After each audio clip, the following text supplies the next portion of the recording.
Welcome to the OBRY Hour. I'm John Mactimus. I have no idea if this is going to turn out to be an hour, 2 hours, 3 hours, half hour, but it seemed like a pretty catchy name. I'm going to try to do these as frequently as possible and as regularly as possible. Now, best laid plans of mice and men and all, I know. But, you know, anybody who's followed me for long enough, you know that in the past I've tried to consistently put out episodes on a particular topic. You know, there's the Bible and OBRY, and then there was the Everything Keys, and a lot of stuff. Various videos on geography and questioning doctrine and what we've been taught to believe about all kinds of things. But what happens usually in all that is I really don't want to say that it has something to do with a lack of focus or commitment on any given thing, but more than that, probably the fact that there's a lot of facets and directions that are involved in what I do. Primarily concerning language, OBRY, the language of the early scriptures, not the Old Testament, but the early scriptures. And what I'm becoming more and more and more convinced were actually the language that was originally used to pen the Gospels. And probably Revelation. Who knows how many other books in the New Testament. Was it used to pen the letters of Paul? I don't know about that. And at this point in time, I'm still unsure what I think of Paul, to be completely honest. Let's just go all the way. I do spend a decent amount of time in reading the New Testament, testing everything in the New Testament. Yes, I test the Gospels. I test the words of Yeshua, Jesus, for the newcomers. Yeshua, not Yeshua or any other pronunciation. Yeshua. I did a couple of videos. You'd have to weed way back through the catalog on YouTube to find it. But I did talk about the pronunciation of God or Elohim's name as Yahweh, and the pronunciation of the one known as Jesus of Nazareth as Yeshua. I give reasons for this. So this is why you're going to hear that. And really, a lot of the terminology, I'm typically going to start out by giving you what it would be in OBRY. So for anybody who hasn't listened yet to the presentation I put out just a few months ago, what is OBRY and what does it matter? I would recommend listening to that. You'll understand why, for one thing, if you're used to hearing Hebrew pronunciations, you're going to hear them differently. For anybody who begins to look at the language of the early scriptures in OBRY, and you apply, first off, obvious simple phonetics, you'll start to understand why it is that even just the phonetics of Masoretic text are spurious at best, kind of ridiculous oftentimes, and we should just really get away from in general. So anyways, I end up having to go in a lot of directions. This isn't a conscious thing. I don't think it's necessarily some lack of discipline. It's they're these necessities that I've found while treading this path. And the path that I'm treading is one that I'm not aware of has been trodden. So oftentimes, the two mainstay things that I do and work on are, one, OBRY, and developing, I don't want to say developing methods, but finding out via testing of the characters and their relationships with one another in simple two-character, or as I call them, biglyph roots. And then as they relate to one another in larger words, and as those words relate to one another in phrases. Yeah, that's definitely a mainstay. And I have to develop tools in order to demonstrate these things, keep track of them. Now, these tools are not necessarily the easiest things to develop, and they're pretty complicated. We're talking about a language of 22 glyphs, or characters, or if you want to call them ideograms, And then when you start realizing that because of the nature of these glyphs, even though we may not have every combination, that doesn't mean that they're not able to be combined in ways that we just don't see in what scriptures we have.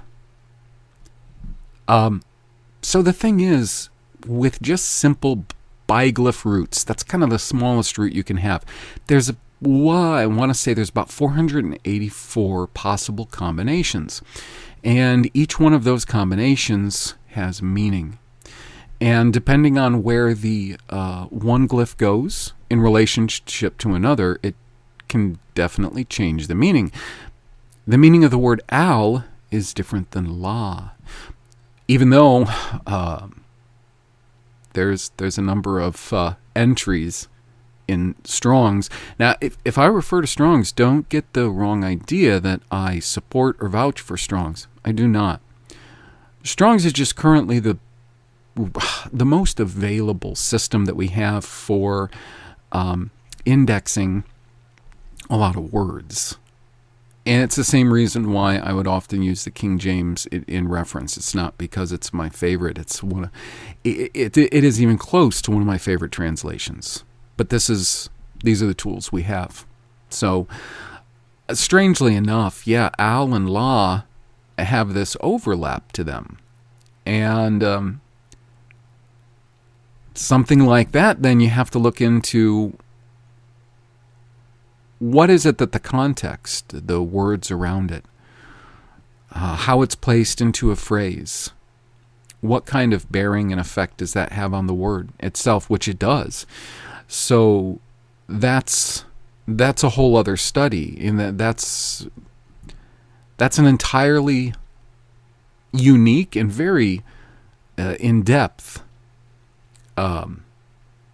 really more than a study.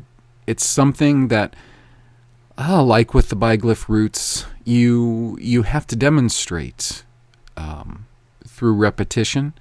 You have to record and catalog these things.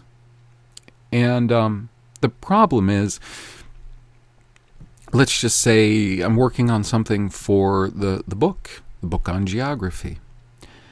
And I get to a point, we'll say, I'm going through and I'm making tables of these locations because it's very helpful and it's necessary. Because for one thing, there are a number of locations that have multiple names, and it's really important to know that, to know what their names are, and to know that when you look at one place with a certain name, you're looking at this place too, to kind of connect those dots. You really need to do that, especially if you're writing a book on geography of the land in which the Bible events occurred. So I get to this place. It's like Judges 7:22, and Gideon and his 300 men, they're attacking Midian. In all actuality, Yahweh attacks Midian, but they're confused and they fight amongst themselves, and in this panic, they scatter. And of course, they run back towards where they came from. So they head for Jordan. And it says in 722 that, well, let's say it's translated in 722 that they headed towards these certain places. Now, let's just take the King James, okay? And all the host fled to Beth Shittah and Zererath into the border of Abel Maholah unto Taba. So you would look at that and you would think, okay, so we're looking at, well, I guess technically we're looking at about 4 locations. One is said to be in the other, and then these other 2. Well, I have to verify those. And I have to find out which ones of these might actually go by another name. Strangely enough, when you look at, for instance, the word Zererath, it's, let's see, it's Strong's H6888. Now, when you go to Strong's H6888, like I'm going to right now, you'll see something kind of weird.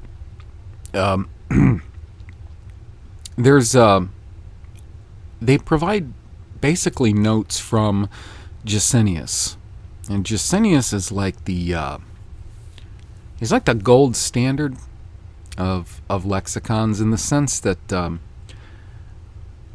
big one that a lot of people use, they think is such a great lexicon, is Brown, Driver, and Briggs. That's all based on Gesenius. Now, the thing about Gesenius to keep in mind is, not only is it sort of like, and I hate to use the word gold standard because I'm not that impressed with it. There are a lot of various lexicons that people have produced over the years.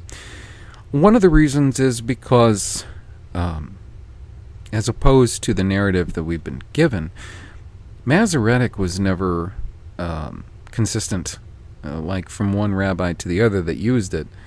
So lexicons themselves were never necessarily agreed upon until pretty recently. Gesenius is kind of one of those ones that I guess you would say Western scholarly Christianity is kind of set as one of the gold standards. So what's really weird, you read the little entry in, if you check Blue Letter Bible, you'll get this little Gesenius entry kind of as you scroll down. All right. Now, according to Gesenius, he'll say, of a town of the Manassites near Scythopolis. And of course, now he's referring it to what were far later maps when they claim that the Greeks occupied the land of Palestine. And of course, they're claiming that this happened in Palestine as well. Now, he gives the strange thing. He gives 2 references to this place, but they are references of another entry, which is under Tsirada. So instead of there being an R in the 3rd position, there's a D. It's in 1 Kings 11:26 and 2 Chronicles 4:17. And then he goes on to say, for this there, in those 2 passages is written Tsurare, Judges 7:22, where it should be Tsurade, as, and this is what's really important, in brackets, he says, as in some manuscripts.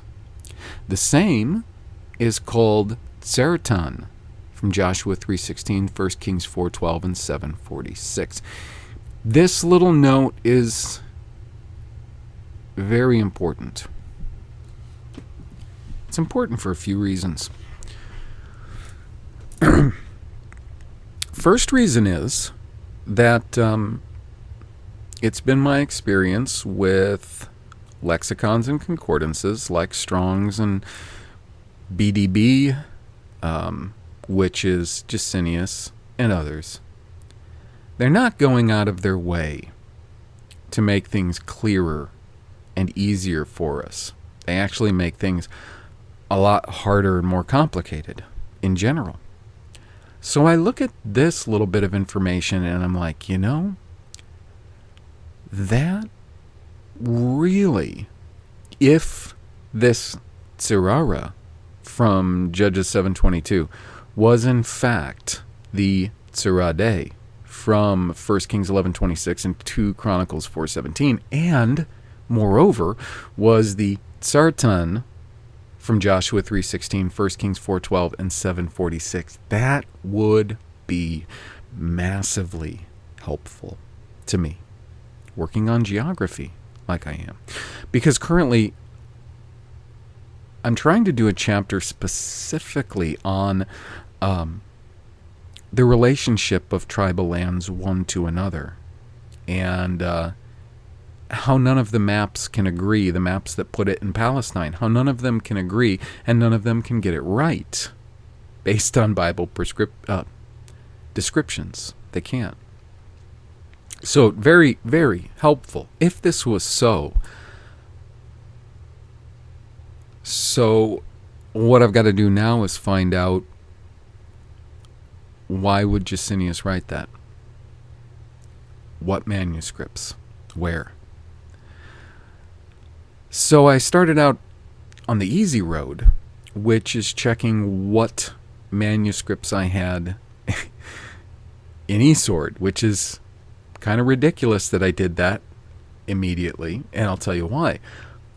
Any manuscript you get for eSword, whether they tell you it's Targum, if they tell you it's Biblia Hebraica Stucartensia, I don't think there's any modules for the text in Mikriot Gedalot, which I'll talk about. But all of those manuscripts that you're gonna see for any digital application, whether it's for eSword, whether you've got more expensive softwares, or you're just using, there's various places online where you can, there's QBible, and it'll just basically tell you Hebrew Old Testament. Or there's another site that I can't think off the top of my head, which is various manuscripts. You can look at them in Hebrew. You can look at the Old Testament in the Koine Greek, called the Septuagint. You can look at them in German. So Luther's translation, Latin, the Vulgate. But here's the problem. So unless there's a couple problems. Unless they absolutely specify what manuscript that is,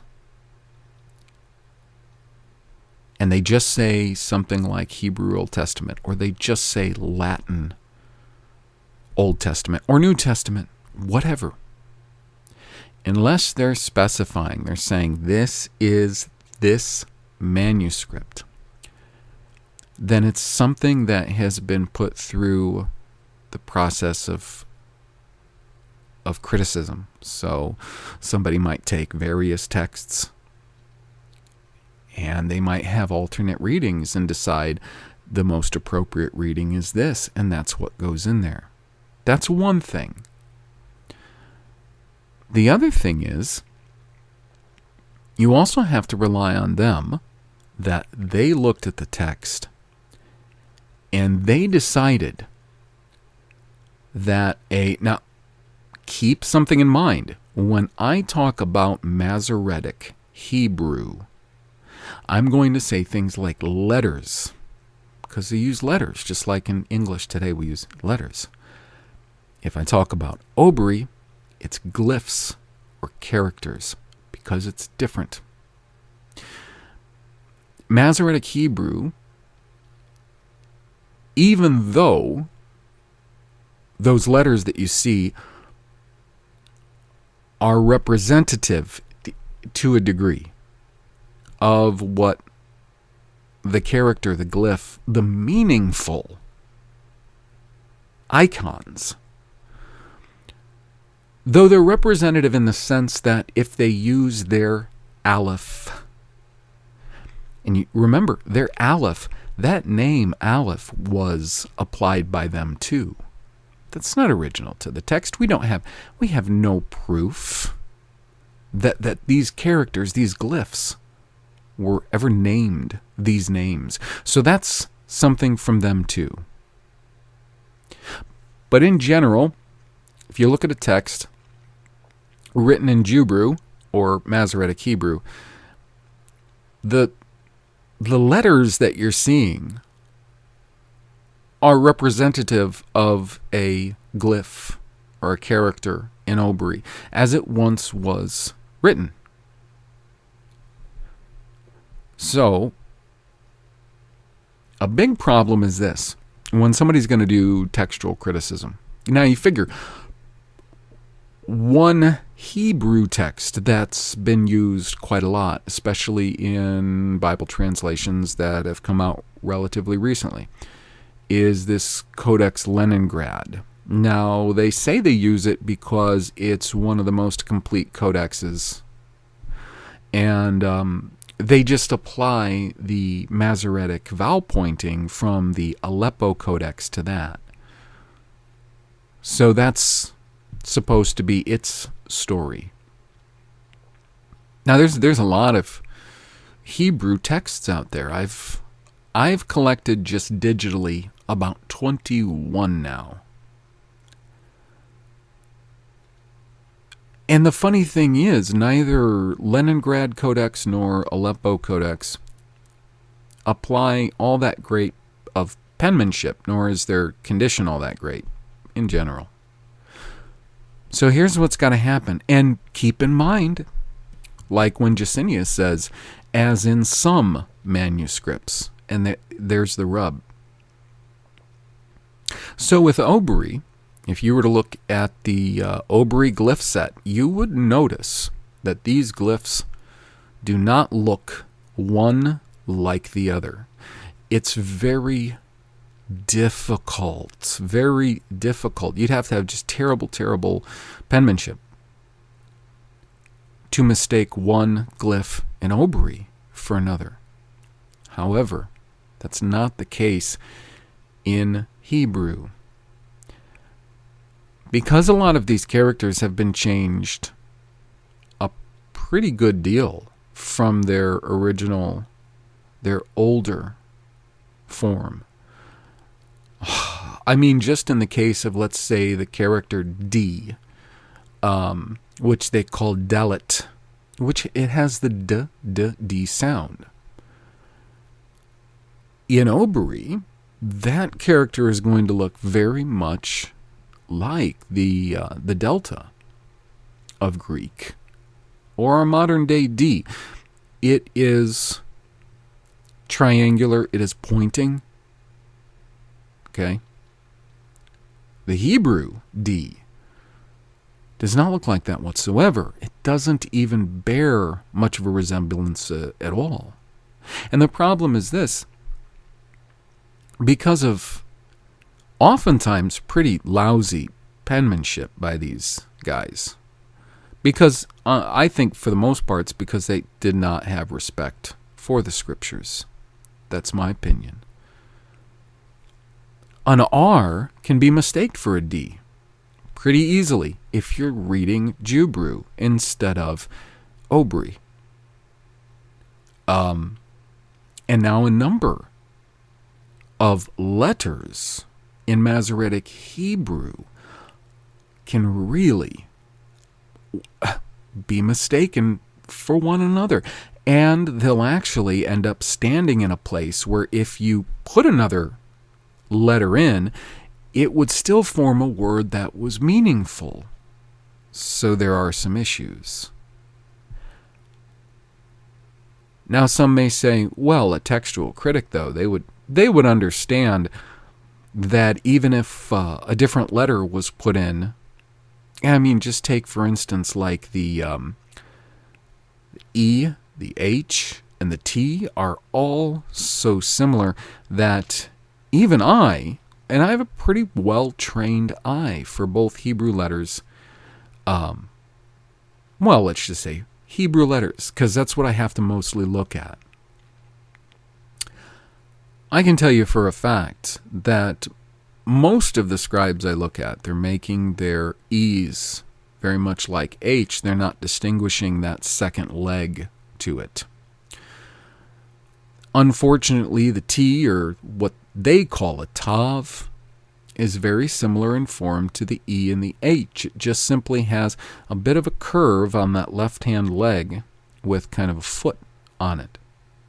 But again, most of these scribes don't tend to make their letters with much care. And then some of these manuscripts are in really poor shape. Really poor shape. It just makes you wonder. There's a lot of questions, I think, that could be brought up about a lot of these manuscripts. A lot of them are very different. Some of them are extremely well organized. Some of them are very sloppy and look basically undone. Some of them look absolutely childish. Like a child could do better.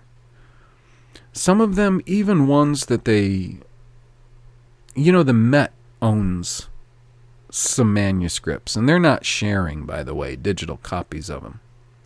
What they'll do is they'll display the folios of these manuscripts as art. They'll be the illuminated folios, and that right there is a whole other subject in and of itself, why they consider these, they call them illuminated texts. I know, I get it. I get why they say they call them that, but I want to know why they really are illuminated texts. Anyways, there's just a lot of letters that are formed as Hebrew Masoretic, which I call Jubru, that are just easy to mistake one for the other. Even the so-called Yod with the so-called Vav or Wa, depending on what rabbi you talk to. Is it Vav or Wa? Same thing with, is it Bet or Vet? I don't know. It depends on what rabbi you talk to. Anyways, the B can be mistaken for the K. The final K, if they didn't make the stem long enough, since they came up with these final forms of these letters. The glyphs didn't have final forms, not that I've ever seen in anything I've ever found. They're easy to mistake. And you say, well, a textual critic, somebody who's an expert in it, with a really good eye, they're really going to examine that close, even if they couldn't tell the difference, and they had to go with, let's say, that final E. You couldn't tell if it was a final E or a final T. What's the difference? They could figure it out. They could figure it out just based on syntax, context. They'd look at the grammar. Well, what they would end up figuring out if they went that route, first off, is grammar as per the Masoretes. Again, because they've set the grammar. They're not just putting these vowel points in to make it really difficult for you to learn Hebrew if you want to learn Hebrew, which they do. They're very complicated and they're a pain in the neck. It's more than that. They also are dictating grammar. They dictate grammar. To a degree, they dictate conjugations of verbs. The funny thing about the conjugation of verbs is, and this is a lot of the text you have to keep in mind, they really could only get away with so much play. Like saying one thing was this and one thing was that. They had to spend, and that's why it took so long for them to get an agreement on all of this stuff, because you had these rabbis with these ideas of what to do with the text and how to hide it. I would not be surprised if there was essentially letters that went around to all of them, talking about what they were going to do and how they should approach it. And there ended up being variances in that. But besides for just changing the look of the glyph, which they did, and besides for changing the sound of these glyphs, which they did, they've changed the way we understand the language grammatically to a degree, to the degree they were able to get away with without too many people just calling BS. Which, as far as I'm concerned, there's enough problems in Jewbrew to call BS. But, a lot of scholars, they like their cushy jobs. Bible scholars, Christian scholars, and professors and pastors and stuff, they have a nice life. They make a pretty good wage. Most of them, they really do. The government has really padded out their income. They do good for themselves if they straighten up and fly in that line that the Jew has set for them to fly in.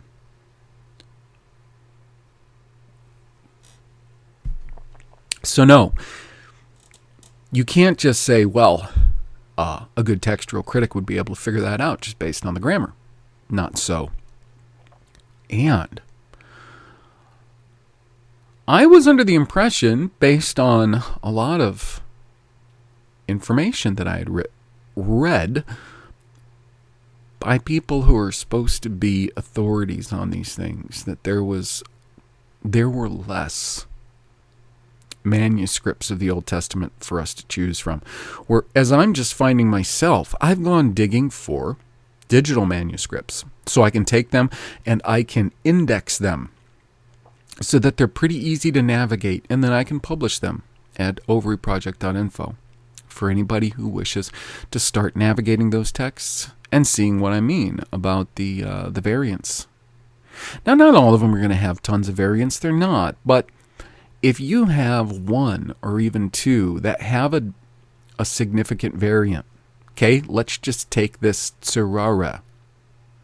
So far, I had indexed about 6 or 7 texts, and I checked every one of them that had the Book of Judges in it, because they all don't. Some of them are Torah, some of them they call early prophets, which is basically Joshua through 2 Kings. Some of them latter prophets, which is Isaiah through Malachi. Some of them writings, Psalms, Ezra, all that, okay? Some are full. I checked the ones that had Joshua in it. And out of the ones I only had about 6 or 7 that had Joshua. Maybe not even that, which now I have many more. All of them looked like Tsarara to me. None of them looked like Tsarada. Specifically not Tsaratan. And you have to understand, if I found that variant, it would be a really big deal. It would really be a big deal. But I haven't. I haven't checked the other ones yet because I've been spending so much time. That's the thing. When I get these manuscripts, and I went out hunting, and I turned over a lot of stones. And hopefully there's more out there that I can get a hold of. But I've gotten a hold of quite a few. But you have to index them, which I want to keep them in PDF form. I don't want to alter them as far as the size of the photos used in the PDF, because I want anyone to be able to zoom in and see these as clearly as they're able to based on what digital copies we have. But indexing takes a minute because, first off, a lot of these, most of them, don't label the books. The best you might get is a small space. So you have to go find where the book starts and stops are. You have to note that. Usually, I just have a piece of notebook paper and I have to write down all of the books where they start and stop at. The other thing is, most of these scribes, there was no book of 1 Samuel and 2 Samuel, 1 Kings, 2 Kings, 1 Chronicles, 2 Chronicles. It was just Samuel, Kings, Chronicles. So I wanted to keep these as familiar as possible for myself and for others who are just familiar with that format. So I had to find the breaks where 1 Kings ended, where 1 Samuel ended, where 2 began. That was a challenge. That was a real challenge, especially with a lot of these texts in having such poor penmanship. And you got to find where one stops, where one starts. And they're all different. Some of them use a single column, for the entire page. Some of them use 2 columns. Some of them use 3 columns. Some of them use various decorations in the way that they're written on there. So they vary. And you got to find those breaks. You can't really find them through textual searches in the PDFs themselves, because you can't be 100% sure. At least I can't. Maybe somebody who really knew what they were doing in Acrobat. I don't know.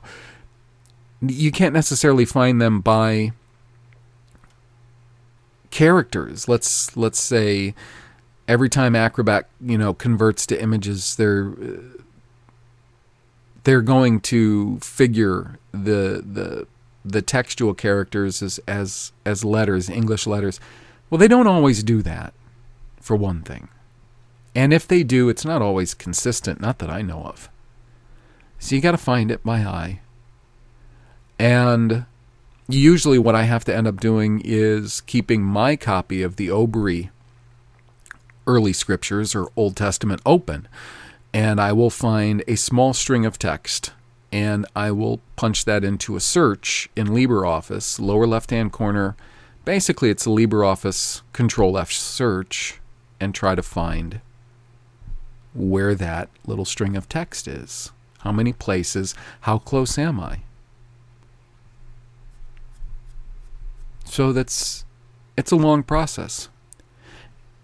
You want to index these things as they appear and create a system of relative ease to navigation. Now that's what I'm pretty close to finished with doing on the texts that I've gathered so far. It's really important. You want to look at the source. You want to look at the source text, I mean, even with New Testament. My goodness. A New Testament, they claim that there is tens of thousands of Greek New Testaments. There was a guy, I guess a few centuries ago, I believe his name was John Young, who created a New Testament. He printed a New Testament. All of this, of course, had to be handwritten with margins. And I don't know 100% because it's been a while since I looked at that. It's available somewhere. I can't remember where. I need to download it. But it's been a while because I remember hearing the story and I went and kind of checked it out. Well, this Bible of his, it's just the New Testament, was gigantic. It was huge. And a lot of establishment, if you want to say pastors, presbyters, hierarchical figures in Christendom, hated it. They or did not like it. Why? They didn't like it because John Young was only using a limited amount of Greek manuscripts. I want to say he only had about 100 or so. He didn't have a lot. And this New Testament he produced was so huge because he was providing the variant readings based on just the limited amount of manuscripts he had and just of the New Testament, because there were so many variants in those readings. And he had to put them in. You see, a lot of guys didn't like that. A lot of the religious establishment didn't like that because they thought that something like that is going to seriously challenge people's faith, right? Well, between what manuscripts there are that I can get my hands on anyways in Jubru, and what manuscripts are available in Koine Greek of the Old Testament, so that would be like Septuagint, and then what's available in Latin. Let's just stop there. That's quite a few. That's at least dozens, at least. You start comparing those, and you're going to find really significant variations. Really significant. Now, you don't have to go out and try to find the original photos of these manuscripts in PDF form necessarily just to get a sense of this. You can just have eSword. You can have eSword, and you can go to your parallel tab. Kind of the cool thing about the parallel tab is the parallel tab will allow you to put in,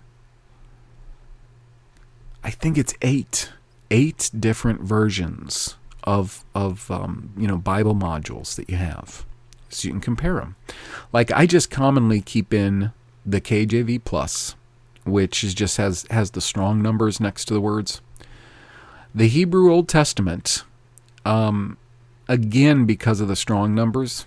Now, the Hebrew Old Testament, the module I have it's a lot closer related to BHS than the actual Masoretic manuscript that the King James used.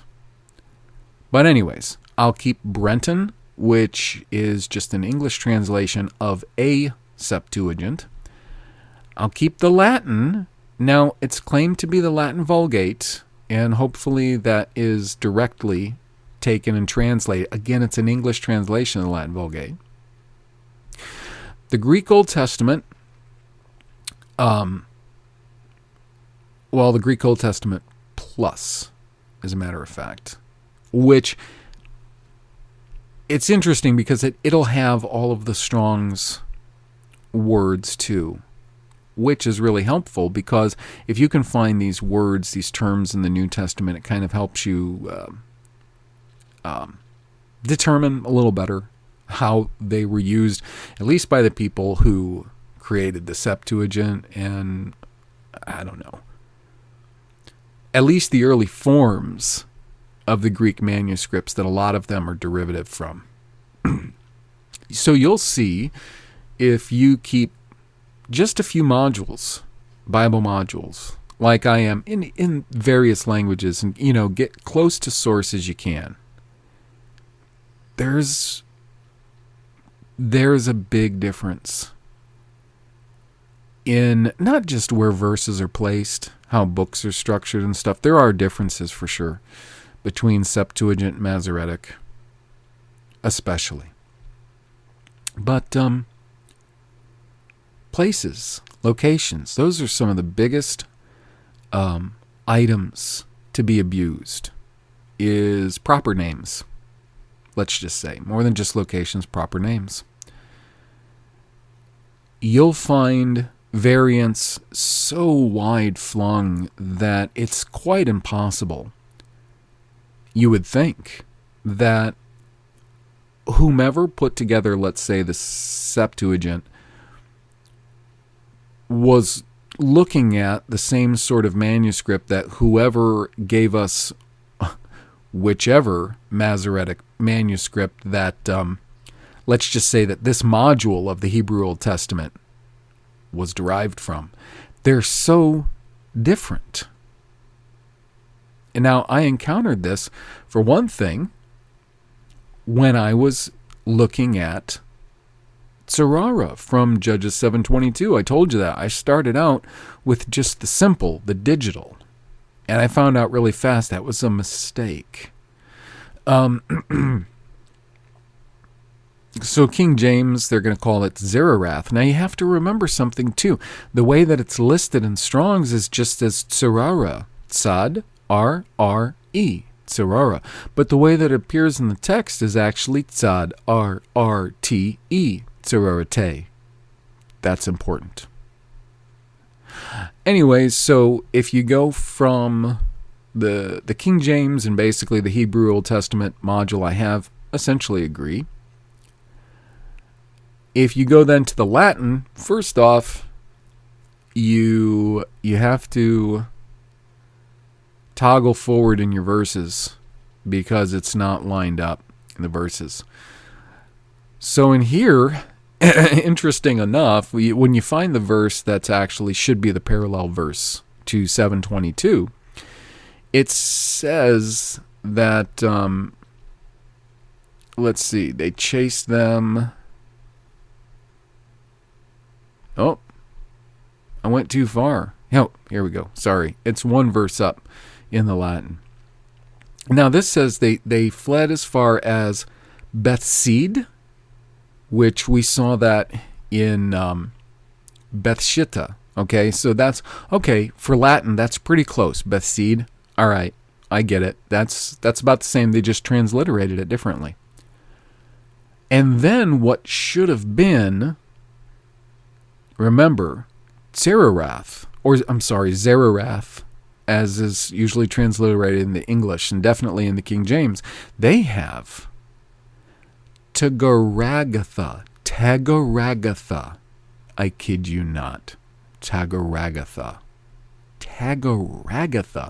You go to, that's Brenton's. So that's based on a Greek transliteration. That's Brenton's, Tagaragatha.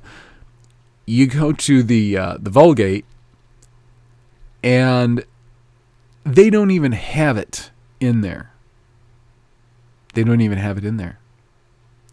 What they have is Bethseta et Crepidenum, and then Abel Meula and Tibet. You can see how those places are all the same. They completely cut it out. That proper name place, they cut it out. And then if you go to, just like the Greek Old Testament, and this is of course not original, this one also, well, yeah, I'm just double checking. This one also does not have Cererate. They do vary a lot. The point to that is this. So they couldn't stand Young's translation. Well, it's not Young, because we're going to think of Young's literal. I'm really sorry, because it's probably not John Young, is it? Don't think of Young's literal translation. Don't get them confused. I misspoke. It's not John Young. I don't think it is. There's no way. I'm going to have to type that in.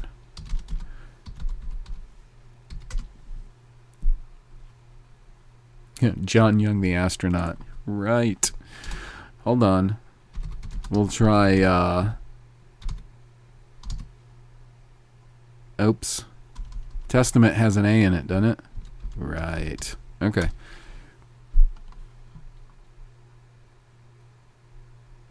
No. Well, I completely got that wrong. Now, I'm going to do this recording in a couple of takes because I don't have enough time typically in the morning to do the whole thing. So I'll just pick it up tomorrow. But it's going to be a note. That'll probably be the first thing you'll hear, is I'll just pick this right up and tell you who that is. But bottom line is this. Maybe it did challenge a lot of people's faith that there were all those variants.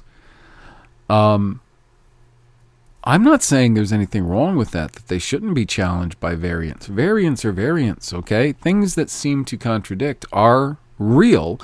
You have to pay attention to those. You can't just ignore them and plug your ears up and pretend like it didn't happen, like you didn't see it. You have to. You have to deal with it.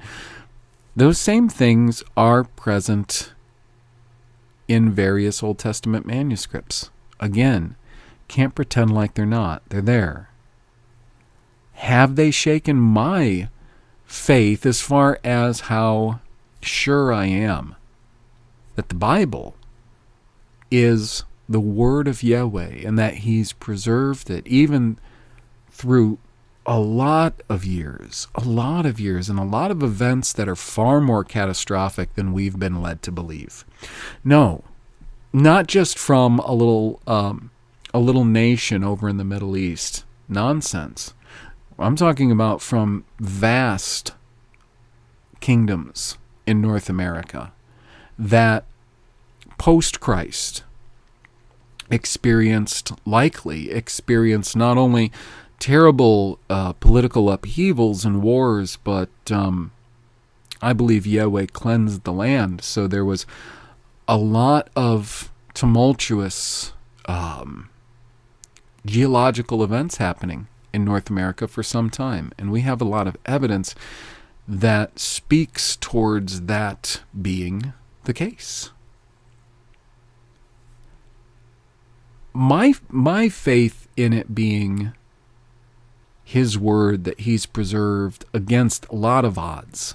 And once we finally understand one day all the odds and how he preserved it in what ways, I think we're going to be utterly astounded. But I don't think it should do that. The variants, they shouldn't do that. We should definitely use those to consider, why are there these variants? What can we understand about the various texts, or maybe who penned them, as to why there is so much difference in some ways?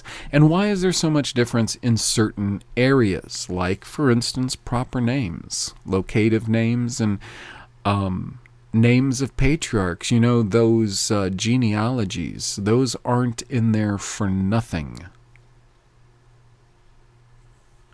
So I'm going to pause this for now, but I'll pick it right back up. Okay, and presto changeo, it's the next day, and I've had a chance to double check who wrote that Bible that I was talking about earlier. It was not Young. That name just got stuck in my head. It was John Mill. John Mill, 1707, Greek New Testament. The way he produced it was in 2 columns. He would have the Greek, or Hellen, on the right or left, and the English on the right. And this was, of course, broken into verses, as you would know the Bible today. Really, in fact, the oldest Hebrew manuscripts I have, and I got to tell you, I'm not convinced on their claims of dating. They're broken into verses as well, and I would be hard pressed to even wage a guess at who first started doing that, breaking them into verses. I will say that it does make it very easy to reference book, chapter, verse. Somebody give me book, chapter, verse. If you're making a claim, fine. Give me book, chapter, verse. On the other hand, seems like it has its pitfalls too, doesn't it? Because of being able to cite book, chapter, verse like that, you end up very easily being able to take things out of context. And these are often, topical studies, topical sermons.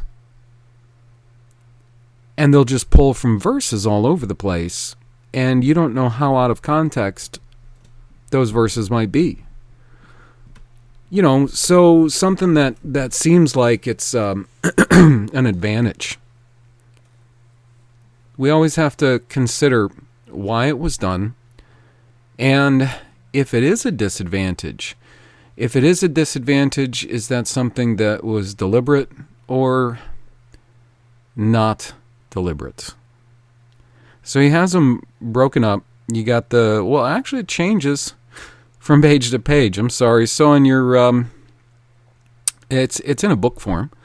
So on the left-hand leaf, the Greek would be in the right, the English in the left. So we can just basically say that the Greek is oriented towards the center, or the binding, and the English on the outside. So the way this would work is he would have the Greek readings, and then there would be these very small annotations that he would make. Well, they were various kinds of annotations. Some would be made in English lowercase letters. Some would be made in Greek lowercase letters. You'll see the noted variants at the bottom of the page, like footnotes. And there was just tons of them. Again, he was working with under 100 texts when he produced this. And the thing is, he ended up noting in the neighborhood of 30,000 variants. Of course, something like this leaves the door wide open to critics such as the crypto-Jew Bart Ehrman. And it creates for marvelous debates and arguments about things that matter, but the way that they're framed oftentimes is a distraction from what we should really be pursuing. This kind of distraction is it's definitely a mainstay of people that I don't know if he's a crypto Jew or not, or what kind of family he comes from, but guys like James White. We know James White is at least second generation, really entrenched in the system, the Pharisaic system that we have today. And it actually brings me to a really interesting sort of side note on all of this, which I didn't necessarily want it to be a bulk of what I was going to do here, because I did want to read through a document that was pretty pertinent. It was one I put together, and it's pertinent to a conversation I'm having with someone. But the thing that's interesting is this. When people start looking around at what's going on, the troubles being had, if they can get past the idea that this is strictly this sort of belief system difference, which that most people will kind of, they'll go through these permeations, they'll get to that level at some point, and they'll get caught for some time in this idea like it's, the war, the battle, as Ellen White would vouch for, would be, say, between the Catholics and the Protestants. Very, I'm afraid to say, very juvenile. But it was where I was years ago. It's much more than that. Because that sort of thing, just someone's belief, this isn't what we see reflected in the Bible. We see covenants made with a people. We see promises given to a people, a genetic line of people, with restrictions placed on how those people were to intermarry and reproduce. For good reason, because if that people, specifically the blood descendants of Abraham, Isaac, and Jacob, were to intermarry with other peoples consistently, they would end up completely losing their identity. So you see all of these prophecies of what was to become of this literal genetic people, a type of people, a distinct people, would get muddled in all of that intermixing to where there would not even be a people, and certainly not a people that represented or resembled the original people. You can't just say, well, it's okay because at some point in somebody's ancestry, they had this man as an ancestor. That's not really the most important thing whatsoever, because, for instance, Yahweh says to Abraham, through Isaac shall your seed be called, right? Well, Esau was a son of Isaac. But Esau chose to intermarry with Canaanites and an Ishmaelite, as did his seed. And they mixed themselves quite far from what their initial genetic profile was. The people that were closest to them were their relatives, who for the most part were living in Aram, at least in Abraham, Isaac, and Jacob's day. So they stayed to them. We don't know where all the patriarchs, Jacob's 12 sons, got their wives per se. We know that Joseph was given his wife by the chief priest of a place called On in Mitzrayim. We don't know how much the Mitzri had mixed away from their own line. We're talking about 3 brothers of a man who was perfect in his generations, in his genetic makeup. And it would be very difficult to believe something like, well, maybe he had a son by some woman that was of another race than himself. We don't have any indications of that. It is very important to pay attention to peoples. The Bible does throughout. Just because you're a people, though, say just because you're one of the children of Israel, that doesn't guarantee any kind of favorable standing with Yahweh beyond what he has promised as favorable standing, being the sons of Abram, Isaac, and Jacob. So you get to that point, and you realize there's much to what's going on in the world, the dynamics of everything that's going on in the world, that has to do with peoples, not particularly belief systems. However, those people's belief systems are animating their actions to a degree. And to a degree, simply who and what they are through breeding is animating their actions and their beliefs. It seems to be very intrinsically interwoven. But going back to, say, the comment I made about James White, and who knows what he is and where he comes from, because I find him to be a very dubious individual. Keep in mind, first off, the only people that stand out, I mean, they don't just win by a nose, stand out over and above and beyond all other peoples for having the signs of Israel are certainly those who descend from the Gauls, which were the first dispersion of the northern tribes of Israel, and the Germanics, which would be pretty much second and third. You had them moving away during the Babylonian captivity, and that was a lot of them.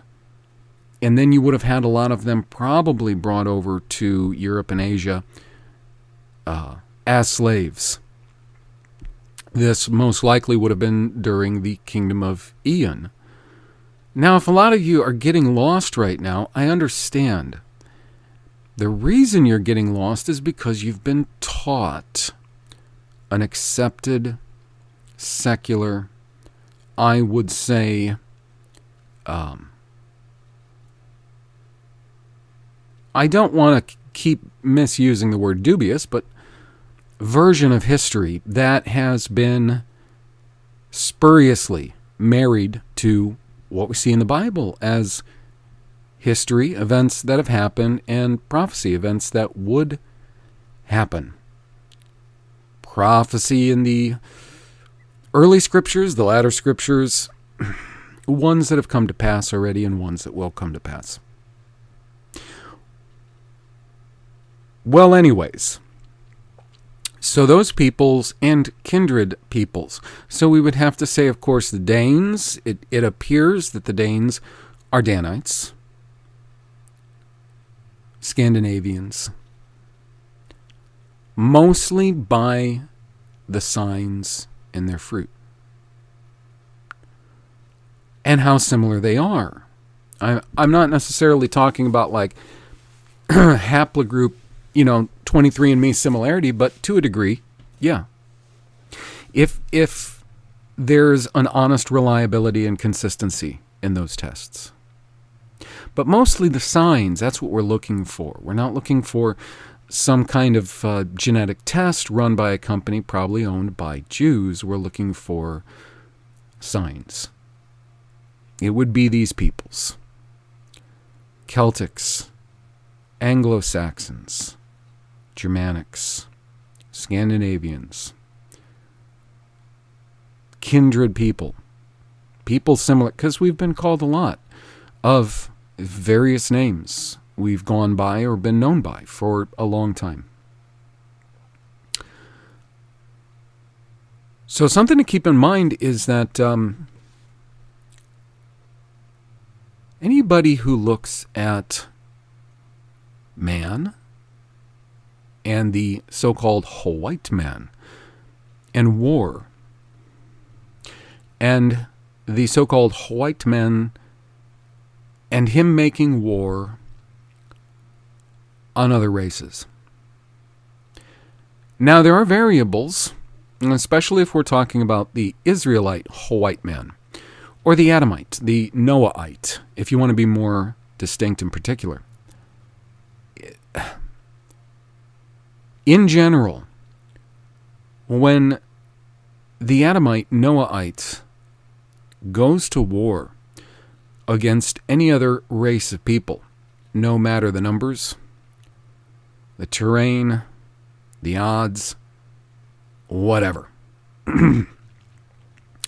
No other race of people typically offers much as far as resistance. Now, of course, there are wins in various battles.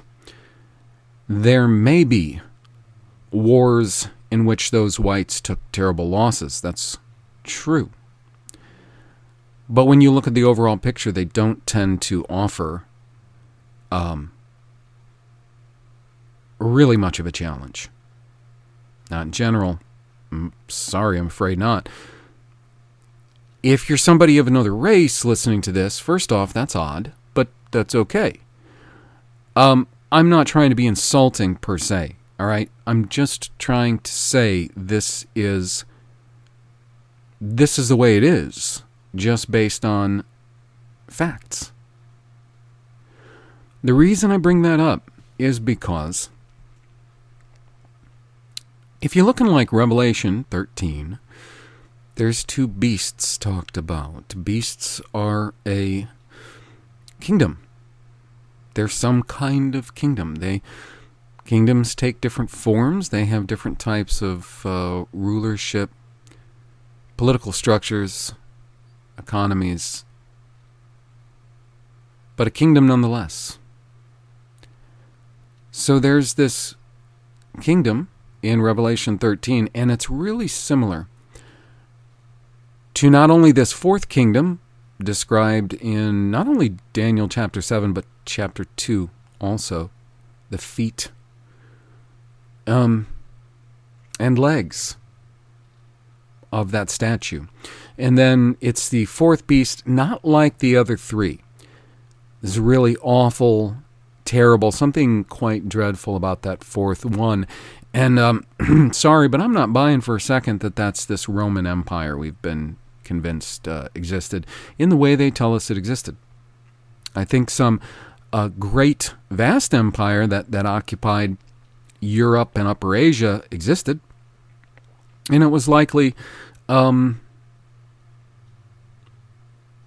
conglomeration of empires. But in Yusho, Jesus' day, was that the fourth empire? I don't believe so. I think that was the third. I think it was probably the Germanics, the Gauls, the Israelites, who weakened that empire enough to where the last one was formed. Because there's absolutely no proof other than mainstream history that fourth empire was in existence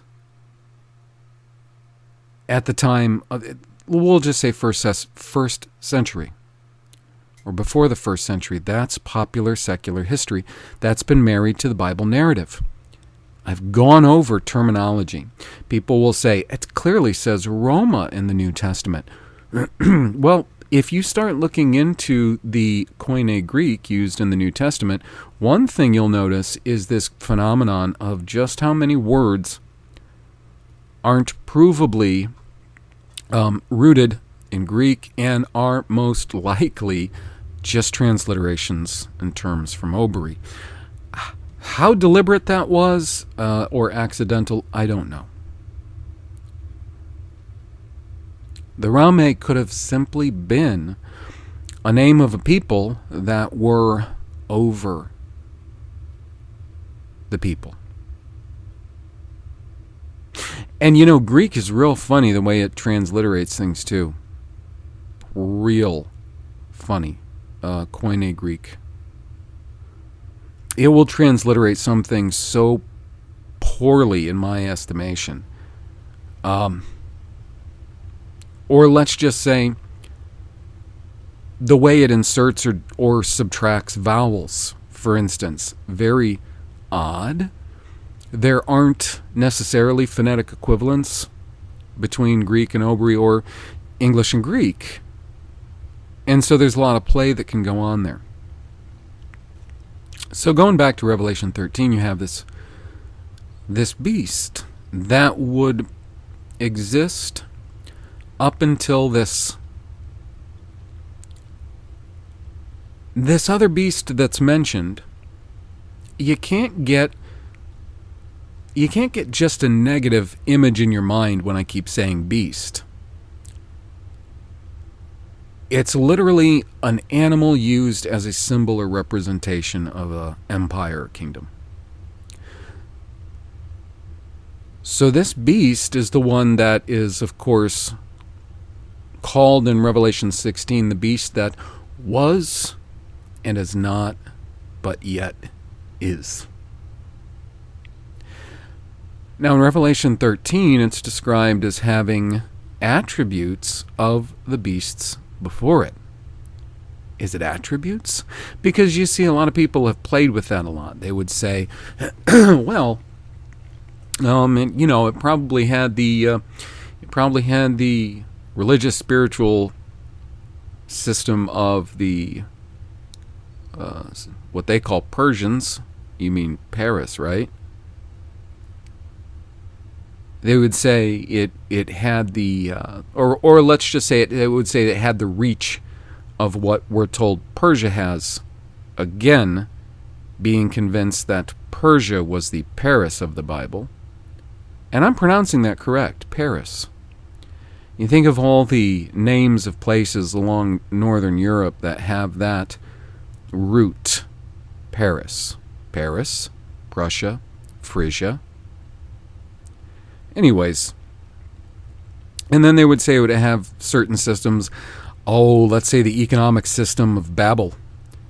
And And then, of course, we're convinced that the third beast, seen in Daniel 7 with the 4 heads and the wings, that's Greece. That was, well, technically it was Macedonia.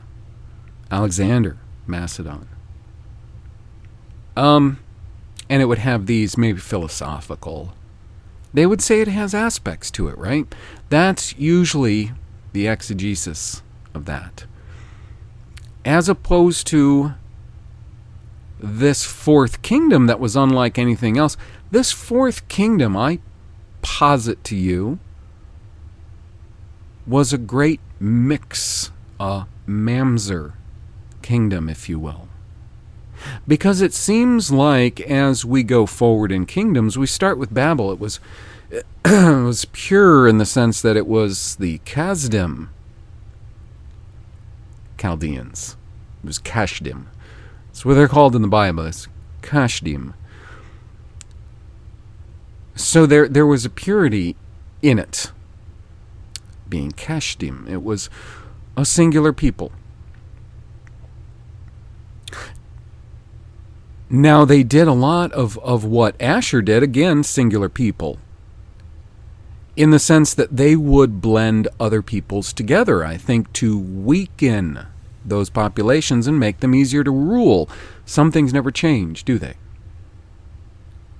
So, the second kingdom was made up of 2 peoples. One being Madi. Madi was in the land where this took place, on the continental land. Or not. You know, because I'm thinking about it, and I'm considering all the verses that I have just from writing the book on geography concerning Madi. Madi is north of Babel. Babel is north of Canaan. I promise you, that's the truth. That's as the Bible clearly defines it. North, Tsepun in OBRY, is simply a direction. There's nothing indicating a magnetic north or an idea that when you reach a so-called pole that you're at 0 and no matter what direction you go in, you're going south. That's horse crap. In the Bible, a direction was a direction, no matter how far you went. So if you're in North America and you go in the direction that we call north,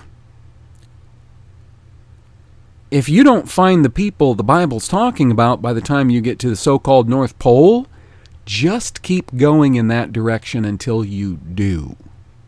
Because what you'll find on the other side is Europe, Scandinavia, Russia. So was Madi in North America? Well, I think they were. I have reason to believe they were, but don't hold me to it. I'm not saying they absolutely were. Were Paris native to the land? I don't believe so.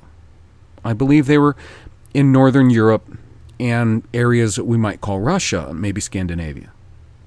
At that time, okay?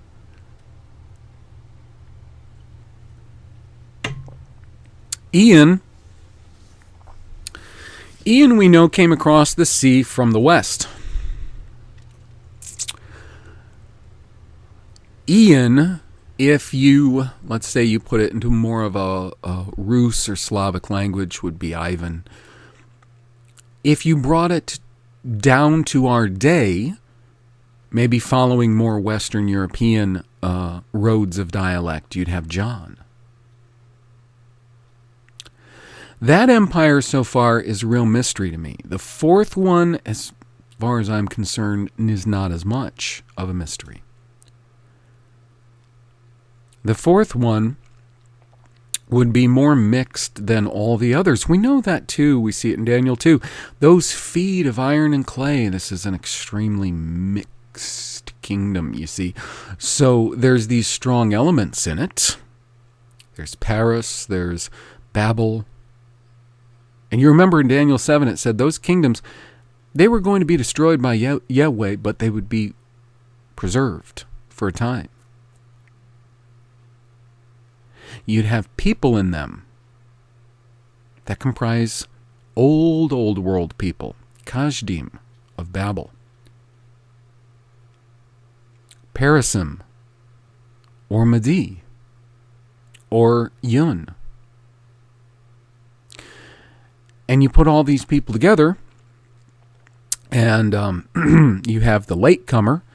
That's that last little horn you see in Daniel 7, coming up amongst them, the Ashkenazim, who I have every reason to believe are that ultra-mixed ancestor of the early enemies of our people, the Cain to our Abel, the Ham to our Shem, the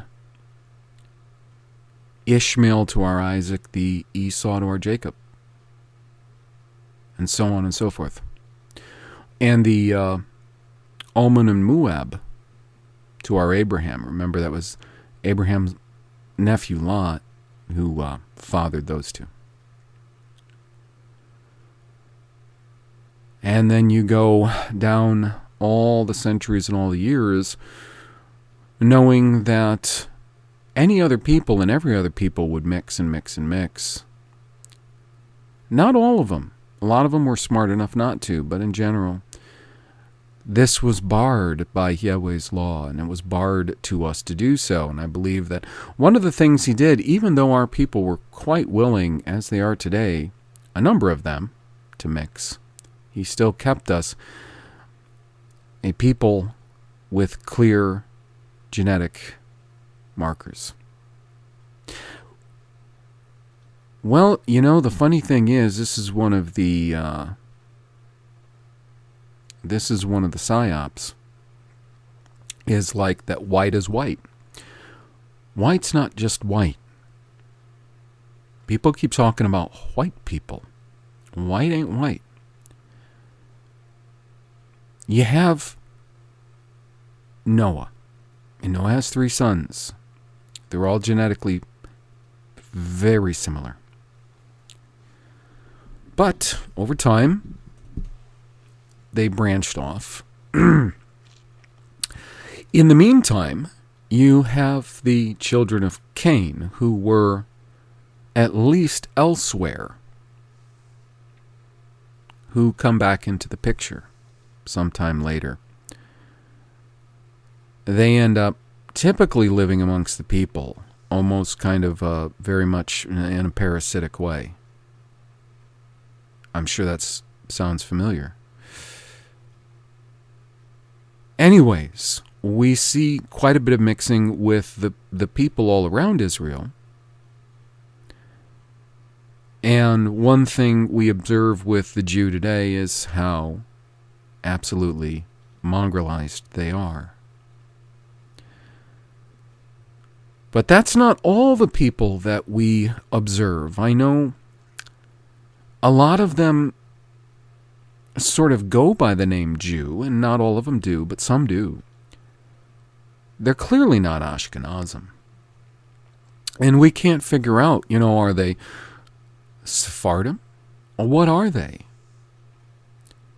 We've got a number of people out there that really don't qualify with Ashkenazim. The Sephardim have mixed heavily with the Arabs. There's not a whole lot of them that haven't been mixed, because at one point in time they were far more like the Israelites, and just genetically. But there are a heck of a lot of people out there that have existed throughout time. These would probably be the people that we would know of, today, as like the De Medicis, and the Farnis and Aldebrandinis. These are the people that complete Jewish shills, like Johnny Cerrucci, will call papal bloodlines, or something to that effect. I posit to you, based on information in the Bible, and not bastardizing that information by mixing secular, untrustworthy history with it, that what you have is, when you see that there are still a lot of people out there that aren't quite as visible as the Ashkenazi, but are still antithetical to the children of Israel, that those would be the people still intact from those kingdoms: Babel, Paris, Madi, Eon, Ivan.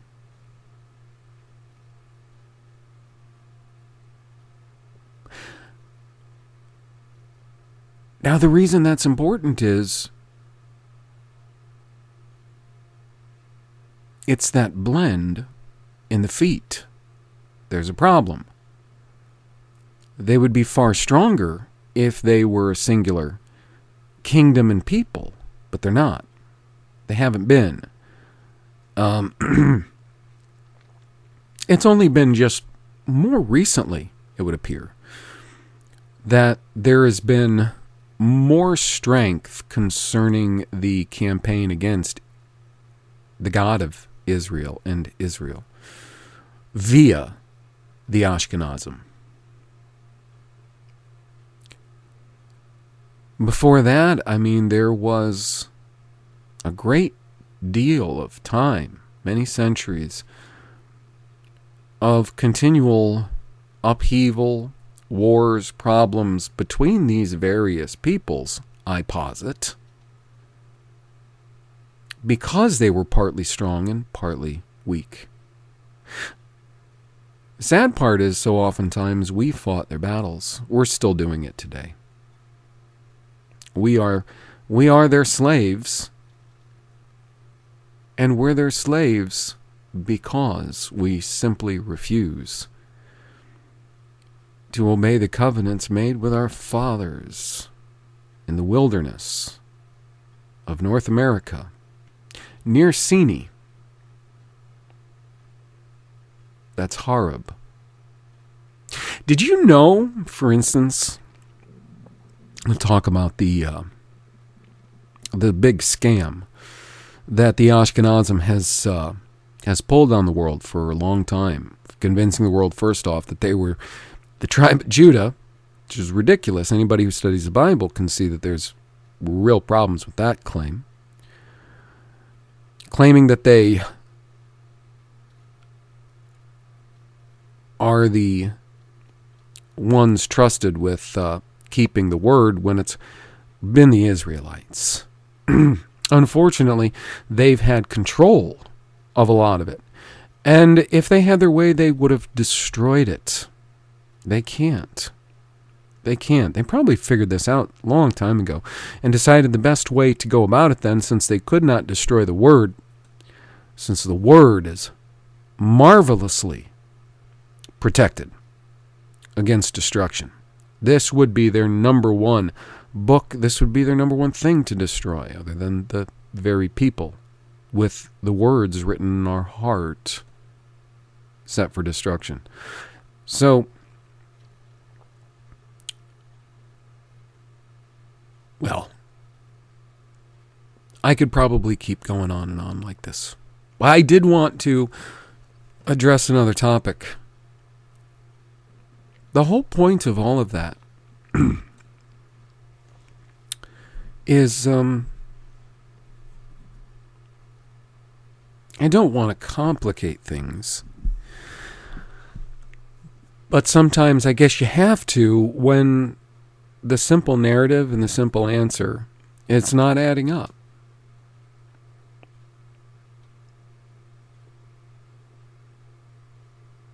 I'll listen to guys that teachers who they're really intelligent, and I don't know how they're really believing that we lived over in Palestine, that this amazing kingdom was there, or that we were ruled over by these Arabs. No offense to anybody Arabic listening, really. I don't have any kind of animosity towards other peoples. I certainly don't. Just talking about facts here in reality. By the way, the one thing I was getting to, because I'll do this, I'll drop a topic. I don't mean to. Some people say that notes would be helpful. I do that sometimes, but even if I have notes, I could have notes right in front of me. I could have an outline that I worked on for 3 days straight right in front of me, and I will get off topic. So we're going to have to just cope, you and I. The point was the deceptions that the Ashkenazim have pulled, and one of them is with Palestine. That's the land of the Bible. That's been going on for a long time. That goes back a very, very long time. It does have a lot to do with a character in history that's called Constantine. We know that it goes back to whatever time that was, however long ago that was, but it's attributed to the time of that character. But anyways, so in our recent time, of course, they'll take prophecies about the people of Israel returning to the land. And the deserts blooming. Midbar. Midbar doesn't necessarily mean deserts, but they'll take that and they've used so many inorganic systems to try to make it seem like they can actually farm, that they're actually making the land bloom. You look at it, just look at it closely, and you'll see what crap that is. But what's real is, what's really real and really organic is how much of this country was utter wilderness, waste, and even desert that bloomed when we, the true children of Israel, got here in North America. Yeah. Not a new land promised in the Bible as some would have you believe, but the land where we started out, and the land that in these last days we've been brought back to.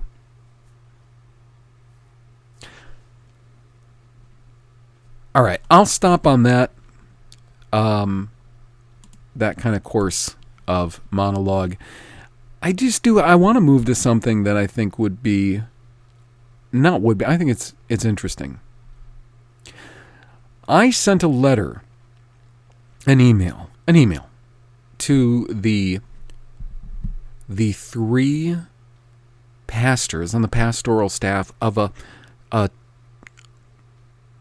church corporation that we were involved with back before I started being led into these truths. And we know these people. We have relationships with these people. These people are, for the most part, as with all other church corporations across the U.S. and the world, populated mostly with Israelites, of course. So I was pretty upset at the time because I was seeing this whole wave 2 of Corona crap. And I was really angry because, for one thing, this particular church corporation was playing right along with it all. They had all their seats now in this place, 6 foot apart. People had to wear masks. If anyone had symptoms, they were writing their names down and reporting them. They can call it anything they want. That's what they were doing. And so, at a point, I kind of had it. Because, we're going into this wave 2, and people predicted this.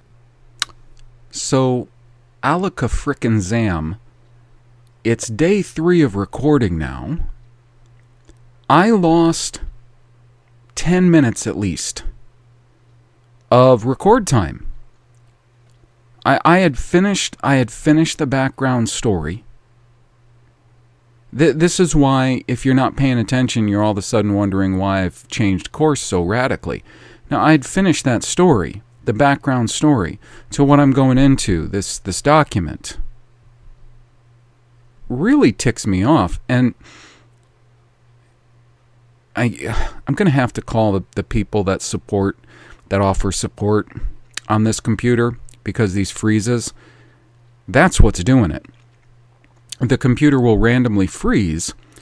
Freeze for like 5 seconds. Just everything. If you're working on a document or you're on the web or something, maybe it's not that big a deal. And that's why I haven't gotten on it like I should. The company that sold me this computer, they offer like 2 years support. Now I got to call them. So I'm sorry about that. I'm going to give you the Cliff Notes version real quick so I can get it in this document. So I wrote a letter. I asked the 3 pastors of this church corporation and an elder, and the reason I sent it to him is because we've known him for a very long time. He's one of the extremely, very, very, very, very few people, he and his wife, who we trust our son with. And he hosts the weekly Bible study meeting. And I don't want to go too far into that. It's basically the way that they structure that is literally the people get together and they just go over the sermon. The guy who leads it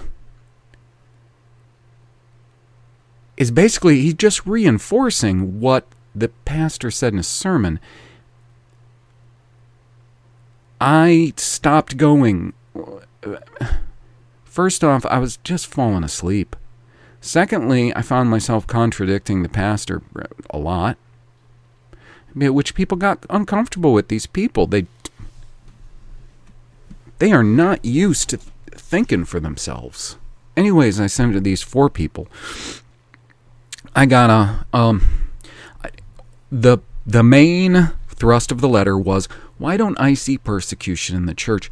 That we're supposed to see that. That's a sign of who we are, you see. You can't go by what people say. Tons of people out there claim to be Christians. Tons of people out there claim to be a lot of things. There's 15, now I guess now it's 18 million, right? 666, 18 million claim to be the Israel of the Bible. I don't care what people claim to be. I want to see signs, okay? So I want to see a sign. I want to see signs in the church that they are the church. And one of those signs should be persecution. And that's why these same 18 million falsely, consistently, constantly cry persecution. You see? They're creating false signs and wonders. We're being persecuted. So I want to see that. I'm not saying I desire it. I'm not desiring my people to be persecuted, but I have to see those signs. I don't believe somebody when they tell me they're a Christian. I don't believe somebody when they tell me they're saved. Anybody can tell me that. I want to see signs. Okay? Got a milquetoast response. Well, there is persecution, and I know this is from the senior pastor. I know a lot of pastors who have left their jobs because of what he's calling persecution. And I don't consider these kind of situations persecution. I consider them, like job difficulties. And I'm not even sure because he didn't go into details, so I can't even examine the details to tell you whether I even agree whether that's persecution or not. For all I know, they left because things sucked. I don't know. Very vague, very milquetoast. I sent a reply. And these are all being sent to all 4 parties that I sent the original thread to. And I said, okay, well, there's a fundamental problem, though, in our dialogue. And I said, it's terminology. You say one thing, and you're thinking of something that is quite different than what I'm thinking when I say one thing. We might be using the same word. We might both believe that we are drawing our meaning of that word from the Bible. But I said there is a fundamental breakdown in terminology. And I said this applies to so much terminology that we have to define terms. I should have used Voltaire's quote. If you would speak to me, define your terms. So I said, we need to define terms. We need to define terms and then have a dialogue. Not a private dialogue, a public dialogue. Remember what Yosho said? He said, I didn't do anything privately. I made all of this very public. He wasn't going around whispering. He wasn't doing things secretly. This was public. Even though a great deal of what he said was said in parables to deliberately hide what he was saying from a number of people, he still did it publicly. I'll allow them to tell parables publicly if they want, but I just want this to be public. I want witnesses. I want this to be known. I want us to have a dialogue about very important matters publicly. The time for the private, backroom, quiet meetings that don't expose what's really going on, that's over. That's done. No more. So anyways, I said, so I'll wait for a response. Didn't get a response. Probably about a week later, this elder, he responds on that thread. Now, I believe that what happened was because I told this senior pastor, I don't want to be pushed off onto somebody else. I'm not going to be treated that way. I want serious discussion and dialogue about these matters.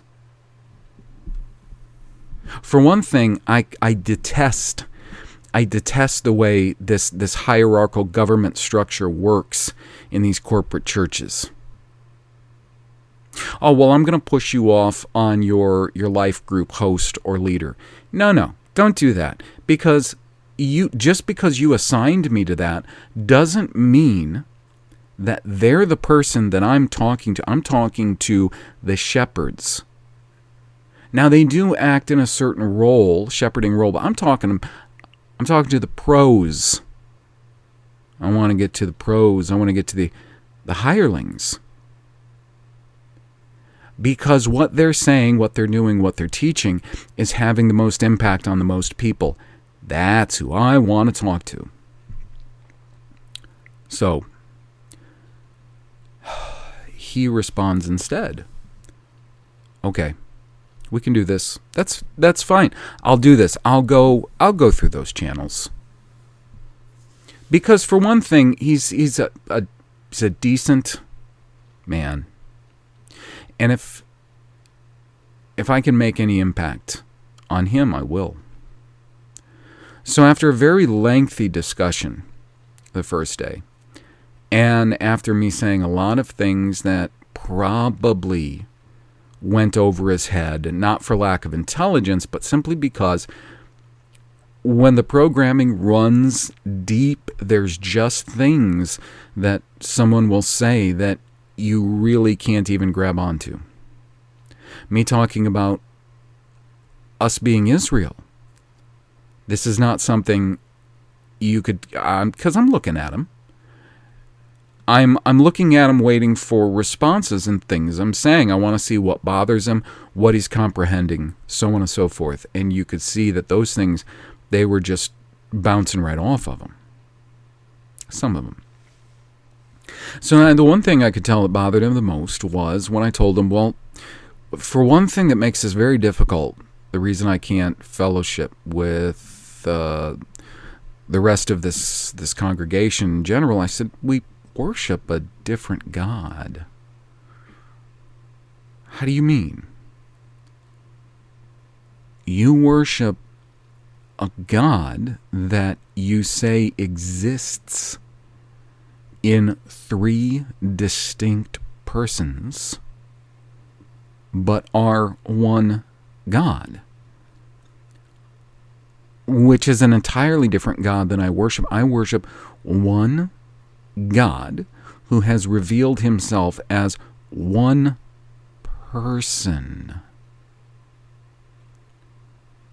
with a spirit, who is spirit. And we could go into that whole word, spirit. Breath, wind. Ruach, spirit.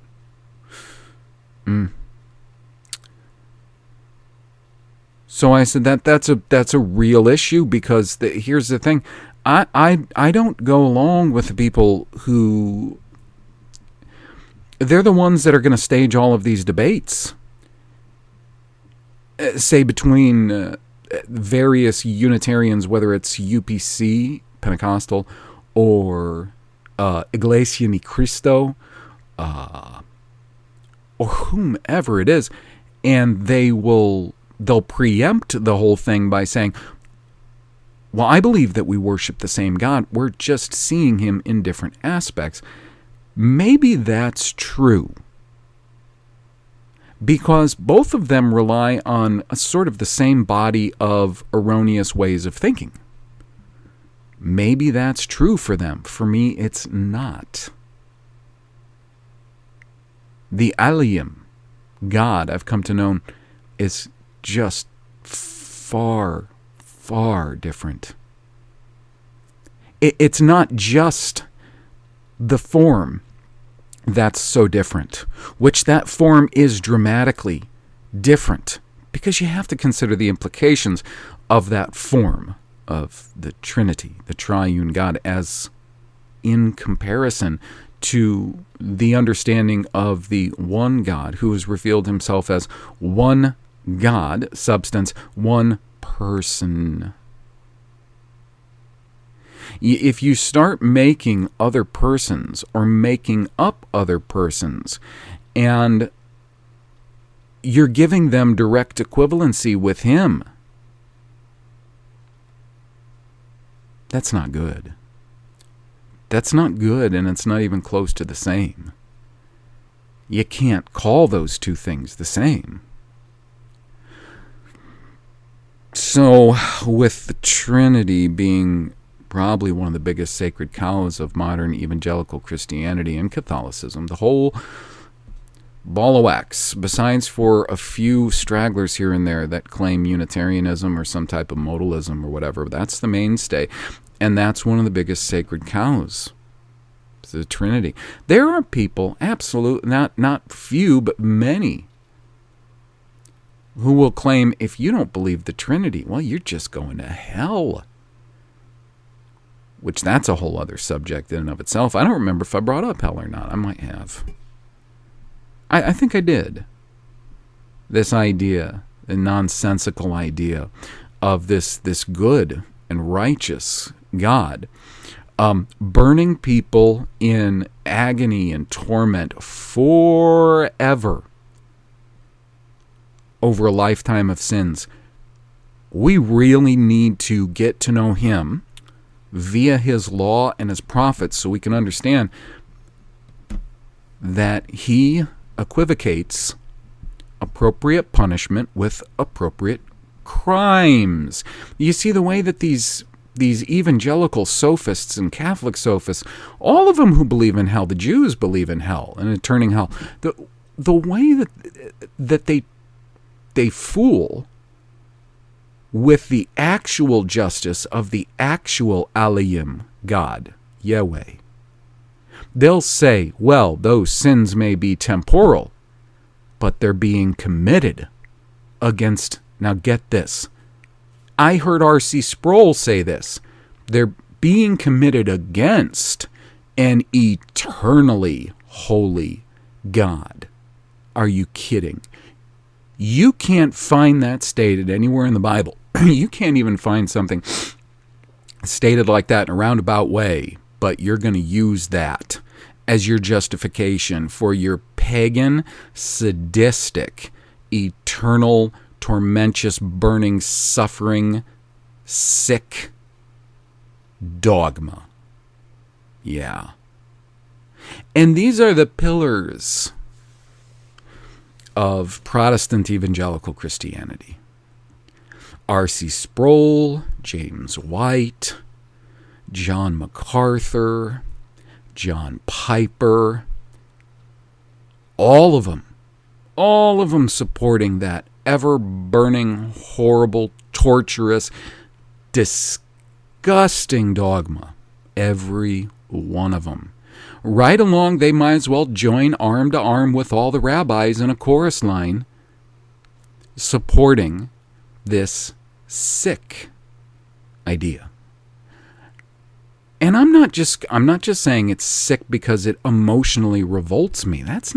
I can't find it in the Bible. And that's the most important thing. Can we find it in the Bible? We need to keep that absolutely the number one criteria. We do need to use common sense too. We really do. But we can't say that for some reason our common sense or our emotion, our emotional response, trumps what we find in the Bible. We have to honestly, honorably, accurately report what we can find. And if I find things that are fuzzy, that don't make sense, if I find things that may seem to point to something being wrong or contradictory, I'm gonna tell you. I don't sweep things under the rug to try to make my belief system look better. I'm not trying to somehow comfort myself by making excuses for glaring problems. So we're going to talk about those problems. We're always going to talk about those problems because problems all have an answer. We learned that in math class. If you took it before Common Core. So I've prepared this document. I'm actually still preparing it. I'm kind of in the middle because I decided to add, because I know that every Trinitarian out there, I'm going to begin in Matthew. I have far more trust in the veracity of the Gospel of Matthew than any other gospel. I have a lot of trust in the Gospel of Mark because Mark is basically like a condensed version of Matthew. Honest to goodness, it is. I would not call Luke like Matthew and Mark, just with some differences. I really wouldn't. I'm afraid I think Luke is so different that it really only has the skeleton of Matthew, but with some really extreme differences. And it's very problematic. But those three are called the synoptic. They have very similar form.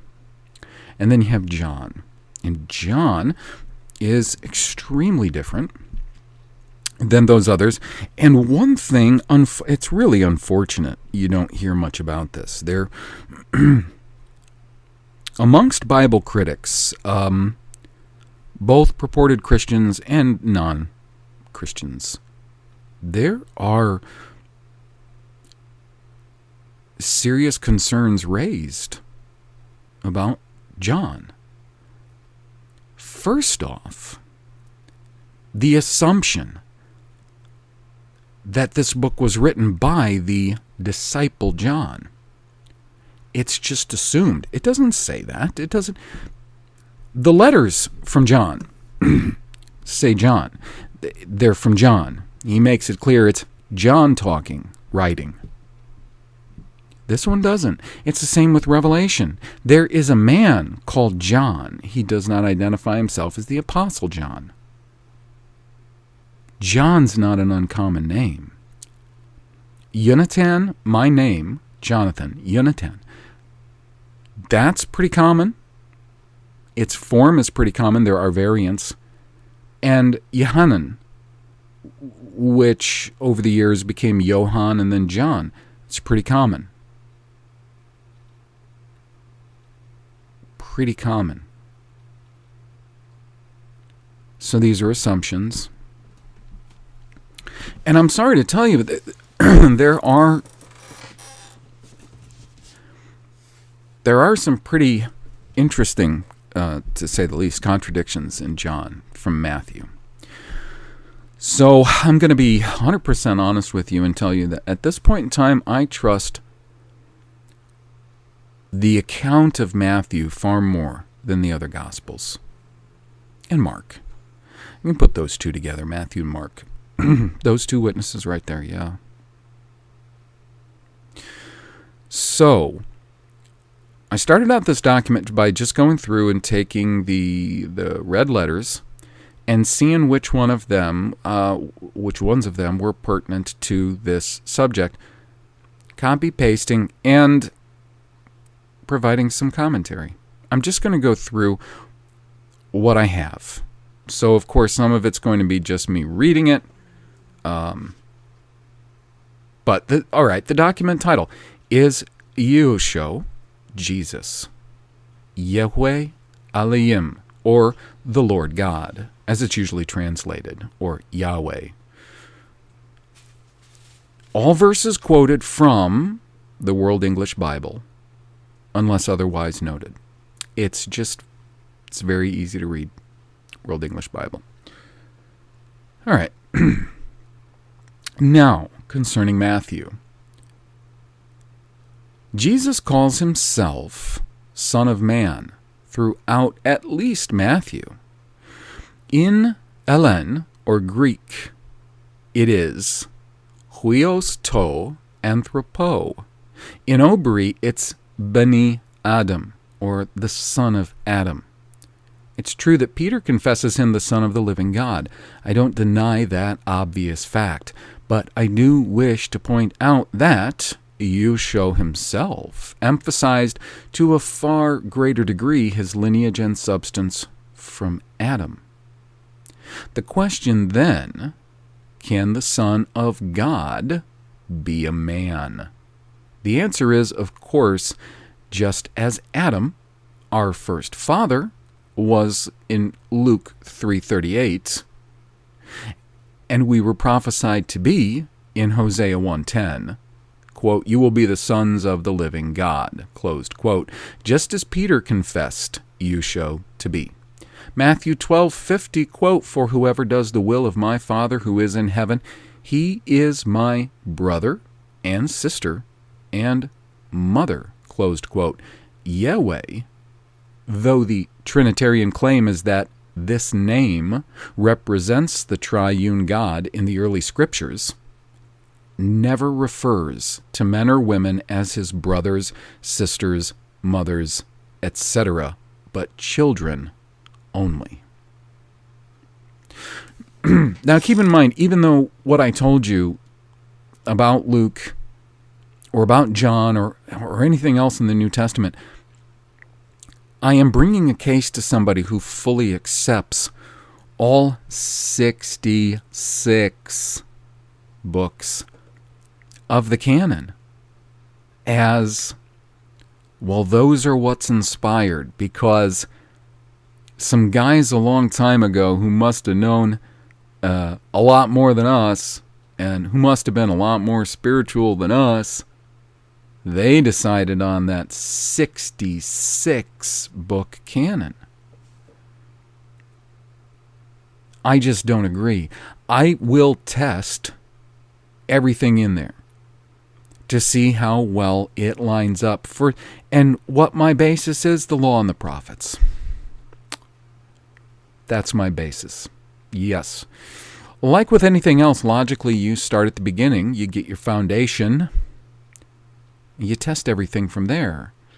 It's just like truing up anything in carpentry.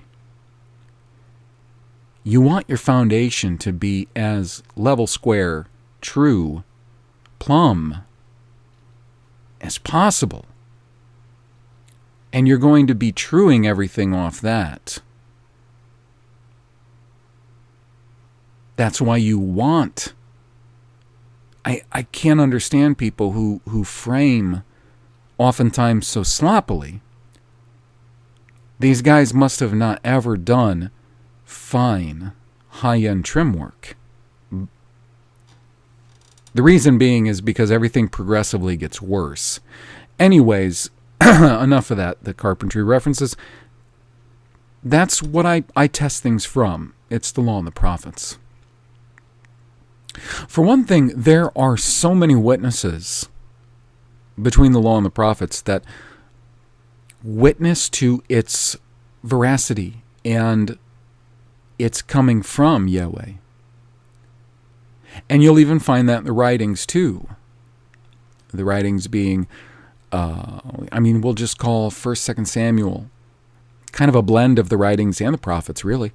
1st, 2nd Kings, 1st, 2nd Chronicles, Ezra, Nehemiah, Psalms, Proverbs, Ecclesiastes, Lamentations, Ruth, you name it. They're all so well woven together and witness of one another. There's so many internal witnesses in the law and the prophets and the writings that I'm going to test everything else by them. And I'm not going to ignore issues among them that would appear to be contradictions either, lest anyone out there think I'm trying to minimize that. I'm not. But we're talking about giving this to somebody who accepts the 66-book canon. So we're going to have to start there. Okay? We're going to have to work things out from there. So after that initial statement, the first verse quoted is Matthew 10:20. For it is not you who speak, but the Spirit of your Father who speaks in you. Remember, these are all pretty much red letters, so this is Yeshua talking. My comment, quote, the Spirit of, unquote, is an interesting term. It denotes a belonging to, as in God's Spirit, not God the Spirit. The whole point of that is anytime you have possession, it creates a problem. Now, we're not talking about possession just in the sense of a son possesses a father and a father possesses a son. But in the Trinitarian God model, you have literally God the Spirit, right? The third person of the Trinity.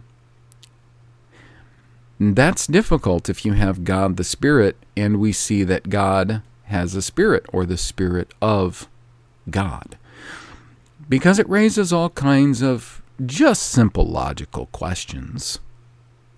The Spirit of God is in, what are we talking about? The Spirit of the Father? Because I really take offense to those who that really, they just assume, well, every time we see theos in the New Testament, Ellen or Greek, we can just assume that is God the Father, theos. Why can't we just assume that's God the Spirit, the third person of the Trinity? They have to play so much with wording. And unfortunately, Greek is a language that has a lot of play to it. Not like OBRY. OBRY is quite different. The only reason Hebrew has a lot of play to it is because it's a perverted corruption by these Masoretic rabbis. It's Jewbrew. So, that is a problem, that God has a spirit. Wait a minute, are you saying that God the Father has a spirit, God the Son has a spirit, and God the Spirit has a spirit? Because if God the Spirit belongs to the Father, and you're going to try to logically make him into, we're going to make that into a relationship like a son has a father and a father has a son. Okay, well, if God the Father has a spirit, or if we're going to say God the Spirit belongs to God the Father, then we're going to say God the Father belongs to God the Spirit, right? But why can't we find any statement throughout the Bible that would say something like that? The Father of the Spirit, the Father of God the Spirit. We don't find anything remotely like that. You see, it's always the Spirit of Theos, God. That's problematic. Next, Matthew 10:32 and 33. Everyone, therefore, who confesses me before men, him I will also confess before my Father who's in heaven. But whoever denies me before men, him I will also deny before my Father who is in heaven. Every Trinitarian should be bothered by this hierarchy, the compartmentalized God. It is a God whose three persons assume roles in a play. It cannot be that one possesses anything the other does not, as that would make one lesser than the other. Is the role playing for our benefit? If you show Jesus says Yahweh, God, has a spirit, does that mean that all three have a spirit, even God the Spirit? There cannot be anything whatever that one has that the other does not, even authority. If one claims that God the Son gives up a certain amount of authority unto God the Father, then the one person has more than the other two. This Trinitarian God simply falls apart upon further examination. Next quote, Matthew 10:40. He who receives you receives me, and he who receives me receives him who sent me. Again, this idea of a hierarchy comes up all throughout the Gospels. If one person sent the other, then there is an inequality which cannot exist in a Trinitarian model. Going back to the previous point, even if God the Son, a term void from Scripture, submitted to God the Father, that would then necessarily mean the one person now possessed a thing the other or others did not. This Trinitarian God cannot exist if one person in it can or does possess anything the other or others do not. Matthew 12:28. But if I, by the Spirit of God, cast out demons, then God's kingdom has come upon you. Here we have more unavoidable issues in the language being used, by the Spirit of God. Does this mean God the Spirit? And if so, how do we know that? Earlier I cited where Jesus said God, as in the Father, possessed a spirit. Now, is Yeshua himself speaking of God the Spirit equals the Father's Spirit, or God the Spirit? Certainly he must mean God the Spirit, as God is Spirit, John 4:24. But if that be true, why does he need to do anything by or through another person in the Trinity? If he must, he has less than that person and is not fully God. See, no God can make themselves any less than what they are, and giving any authority to another that one doesn't then have makes them lesser. The point herein, why does he have to do anything through God the Spirit? He should have all that power. The idea of limitation, now this, I'm going off the script here, just saying, the idea of limitation, this is another one of those foolish, phony, bogus word games and idea games that Trinitarians play. Well, Jesus gave up this, and he gave up that, and he gave up the other, including things like authority, knowledge, strength, power, eternality, immutability.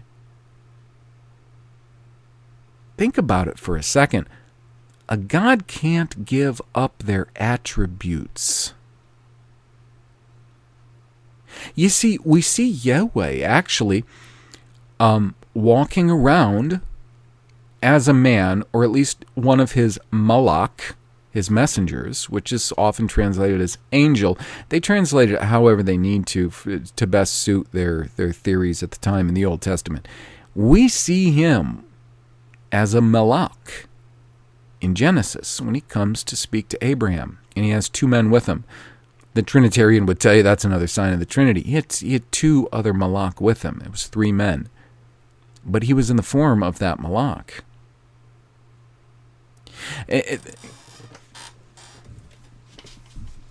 When the other two men go to Sodom and Gomorrah, not Gomorrah, Gomorrah, and they judge the city, they get Lot out, and Yahweh rains fire on this city.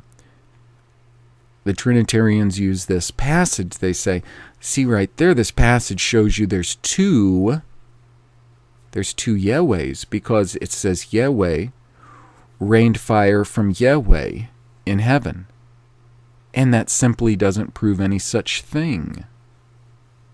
You see, if he is in the form of a Malak or messenger, and he is standing on the face of this planular earth, and he's raining fire down, what is it you don't understand about his quality of being omnipresent? Omnipresent. Not an issue. You can't give that up, you see. So even when he is appearing to, say, someone like our father Abraham, in the form of a Malak man, that doesn't void. He didn't give up his omnipresence to take on the form of a man, you see. So this idea that somehow God the Son did or could is preposterous. It's utterly lunatic. Because God cannot give up their attributes. Do you understand? I go on to write, if here it's claimed that one simply chooses not to do something, and the other then performs whatever the one chose not to do, we have a problem then of experiential knowledge.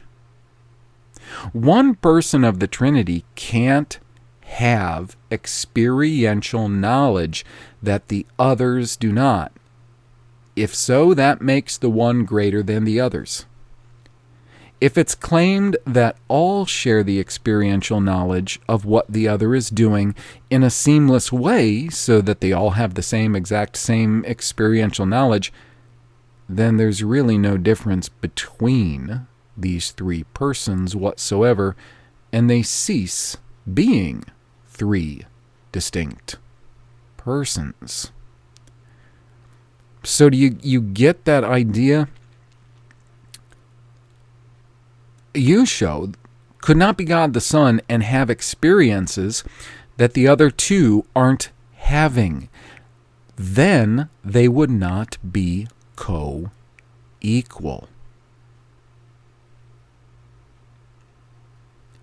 And I'm really just functioning within their forms and ideas.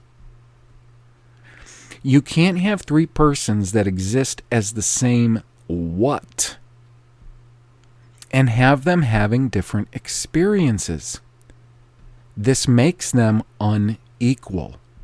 Absolutely unequal. You can't have 3 glasses of water and then put a drop of red food coloring in one and then look at them and say, yes, those 3 are perfectly equal. Because you know damn well you're lying. They are not. They are no longer the same. So one cannot have experiential knowledge that the other two don't have. And if there's somehow some magical attribute they want to give him then, where they say, because a lot of this is completely out of the Bible, they just make up stuff. That's what they do. They make up stuff. Well,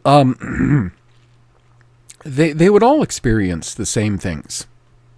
They would all experience everything that he experienced as a man on the earth.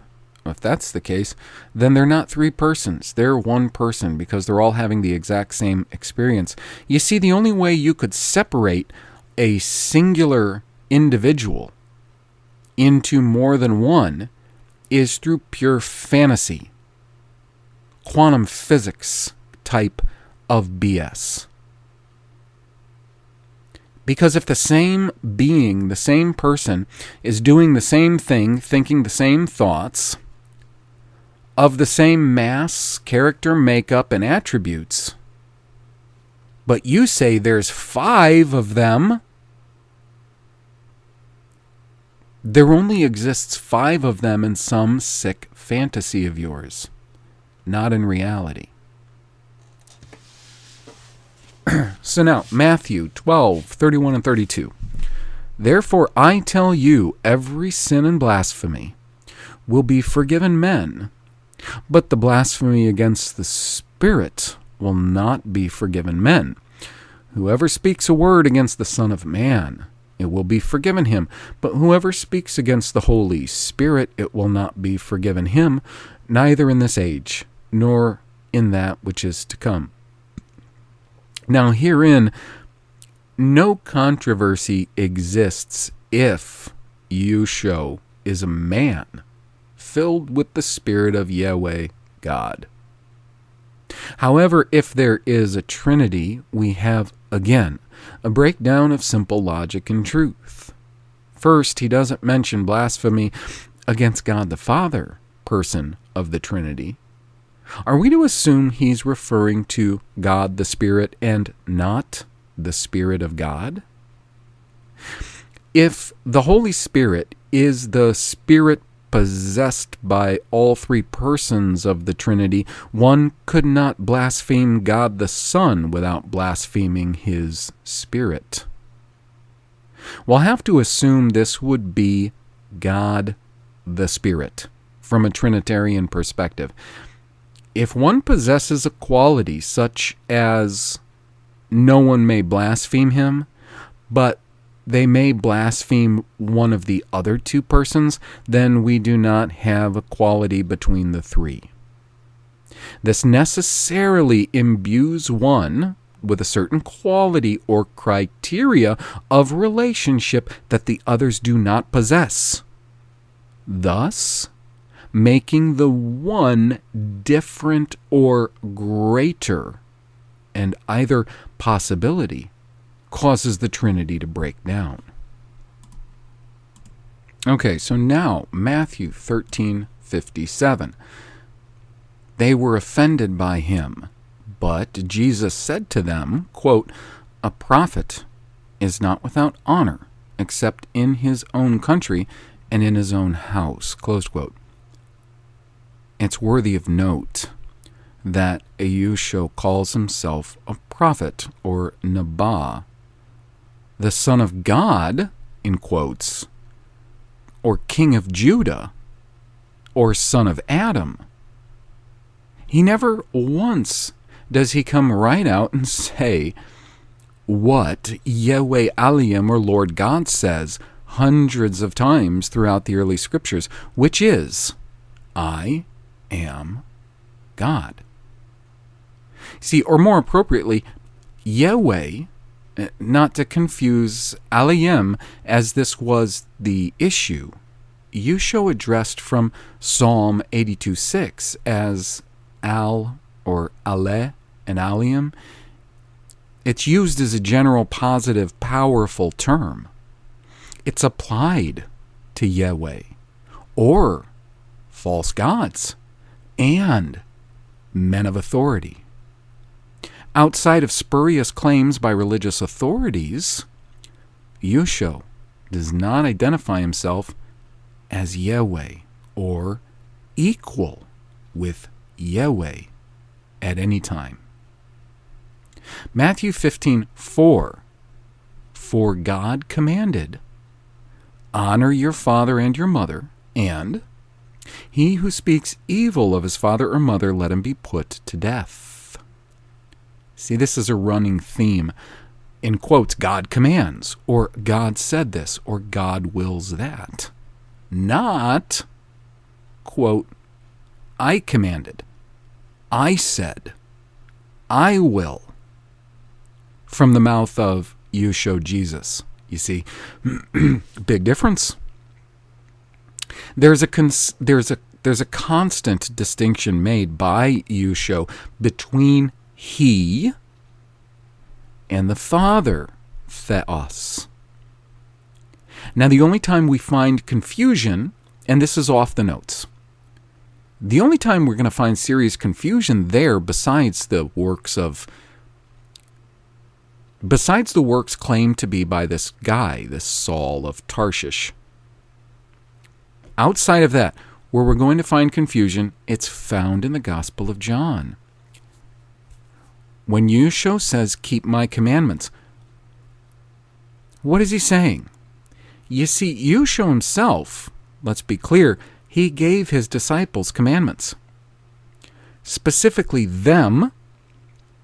gave them commandments to do. So if he says, keep my commandments, that doesn't mean that he is speaking as Yahweh himself, speaking of the commandments from the law and the prophets. Now, if he says the commandments of my Father, that's another thing. But keep in mind, he did give them commandments himself, things to do. If you don't have a sword, go get one. If you have to sell your cloak to get one, that's a commandment. Love one another as I have loved you. That's a commandment. These were commandments he gave them. Sometimes men who have the authority given them by Yahweh give other men commandments, and those men better keep them, better perform them, because that man has been endowed with authority from the Father, Yahweh.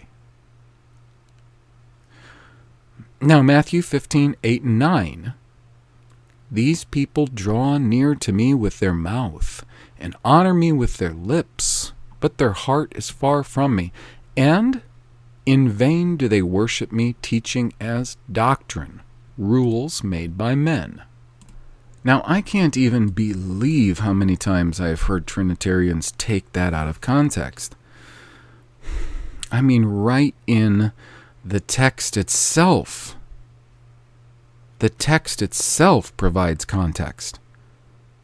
The text itself, Yeshua himself, gives us the context. He says, rightly did the prophet say of you. The prophet who? Isaiah. Speaking of who? The men of Judah. Or in wider implications, the men of Israel. That's who he's speaking of, and he's speaking in the voice of Yahweh, the prophet Isaiah. Really cut and dry. Really super duper duper cut and dry. I hate when I hear Trinitarians use that, because that demonstrates the most erroneous garbage eisegesis. And I have to call it that because they're obviously not paying attention to the verse that precedes it. So Matthew 16:16, Simon Peter answered, you are the Christ, the Son of the living God. Nothing about this title, affirmed by Yeshua, suggests or confirms godhood.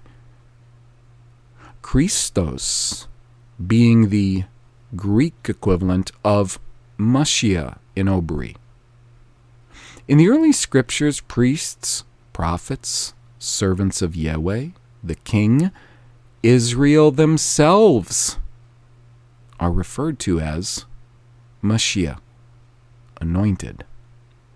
So too was Yeshua. No doubt, he was Yahweh's anointed, his servant, his son, monogenes. But even think about the implications of monogenes.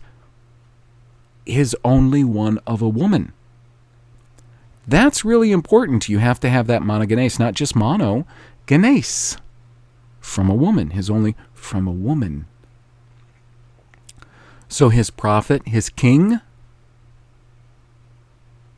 Yeah, he was absolutely, truly anointed, blessed, unique, holy.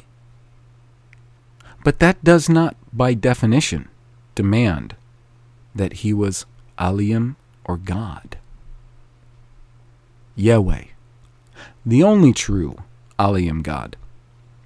Matthew 19:17, he said to him, "Why do you call me good? No one is good but one, and that is God." This is a real tricky one because Trinitarians use this all the time because it's so hard to pin down exactly why he said what he said. Now, concerning what I wrote, this should stand as so utterly clear as not to require comment, yet it has been twisted into something quite different than what it says by those who must imply that Yusho means by this simple, clear statement. The context around this verse tells the story of why Yusho would answer him in the way that he did, and to avoid a very lengthy comment, I'll simply say Yusho is using the terminology the young man used in order to redirect and limit his question. By context, this would appear to be far more the case of clarification of terms than a subtle admittance of his own godhood. Furthermore, his discourse with the young rich man is very public, as reading chapter 19 in context tells us. And if anything, he was able to be used, and if anything he said was able to be used as a pretense for blasphemy, the Pharisees present would certainly have latched on to it.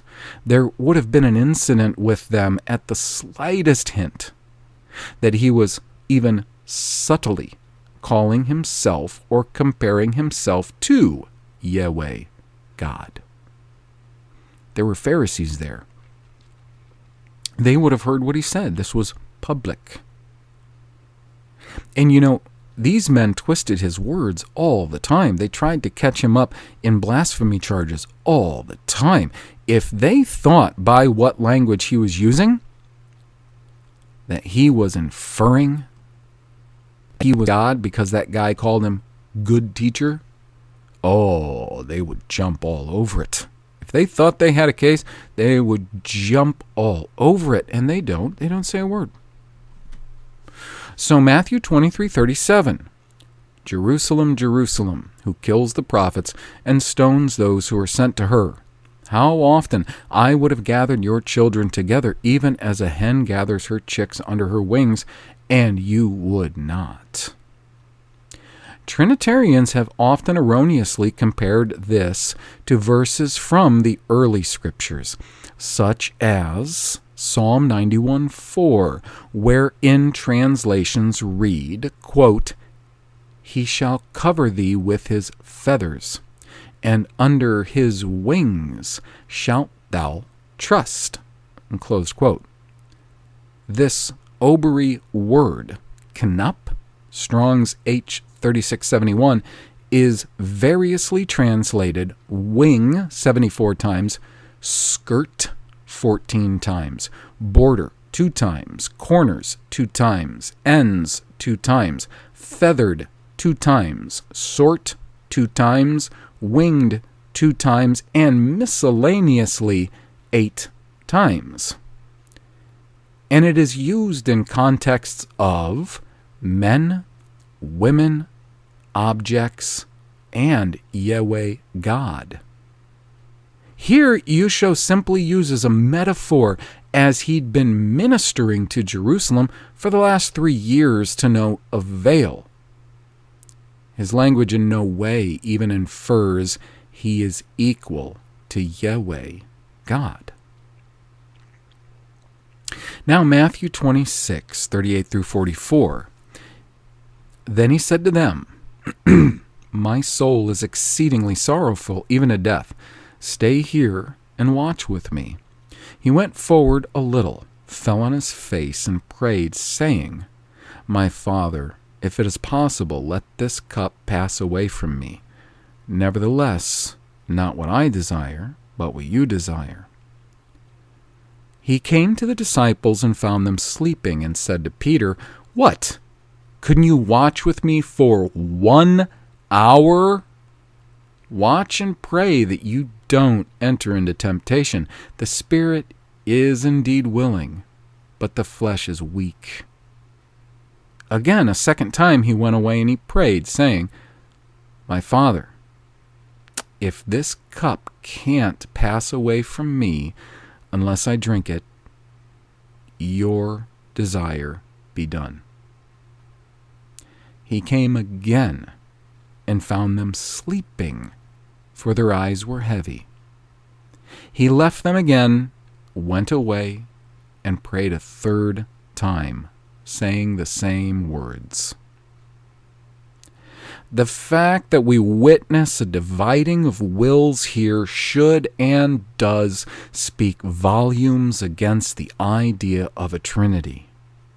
No one person of the Trinity can have a will in opposition to the other. It's quite simply impossible.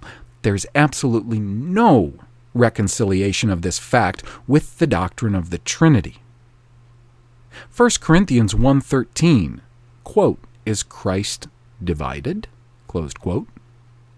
Moreover, is God? Mark 3:24, "If a kingdom is divided against itself, that kingdom cannot stand."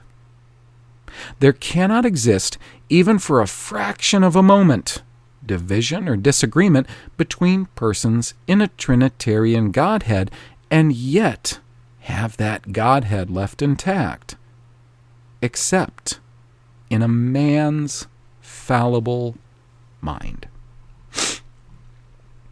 Now, Matthew 26:53, "Or do you think that I couldn't ask my Father, and he would even now send me more than 12 legions of angels?" Now, why not command them himself, as God the Son? The Trinitarian must assert that Yeshua, Jesus, as a man, was limited in certain hard-to-define and delineate ways. The idea that God even could limit himself is erroneous in logical application. This harkens back to an earlier point about experiential knowledge, but furthermore, it applies that God the Son, who must have all the power and attributes of the other persons of the Trinity, could somehow limit himself. Choose to not know things. Choose to get tired and sleep. Choose to die. God cannot simply choose to limit or lessen himself. He cannot choose to not know what he knows. He cannot choose to die. Once we can admit the logical fallacy in asserting that he could limit himself, if we want to maintain the Trinity as a model, we then have to assert that God the Son wasn't telling the truth when he said, "I do not know," or that he was faking when he grew tired and hungry, or that his sacrificial death was just for show. If God can't die, and Jesus is God the Son, then he cannot die, and the death he suffered was less than sincere. Now, Matthew 26:63 through 65. "But Jesus held his peace. The high priest answered him, 'I adjure you by the living God, that you tell us whatever you are, the Christ, the Son of God.' Jesus said to him, 'You have said it. Nevertheless, I tell you, after this you will see the Son of Man sitting at the right hand of power and coming on the clouds of the sky.' Then the high priest tore his clothing, saying, 'He has spoken blasphemy. Why do we need any more witnesses? Behold, now you have heard his blasphemy.'" Now this is redundant, but we see a person of the Trinitarian Godhead occupying a greater place than the other, This again brings us back to earlier points. Jesus, God the Son, an equal, a co-equal, right? With God the Father, God the Spirit, is going to sit on the right hand, putting God the Father in the center, giving him place and authority over God the Son. You cannot have delineation of authority and have equal persons. Matthew 27:11. Now Jesus stood before the governor, and the governor asked him, saying, Are you the king of the Jews? Jesus said to him, So you say. This is precisely who and what he was. Not king of the Jew, as Jew is a dubious transliteration, as well as the Jew today not bearing any fruits of Israel/Judah, nor having definitive proof linking them to Jacob Israel, but king of Judah, the son of David.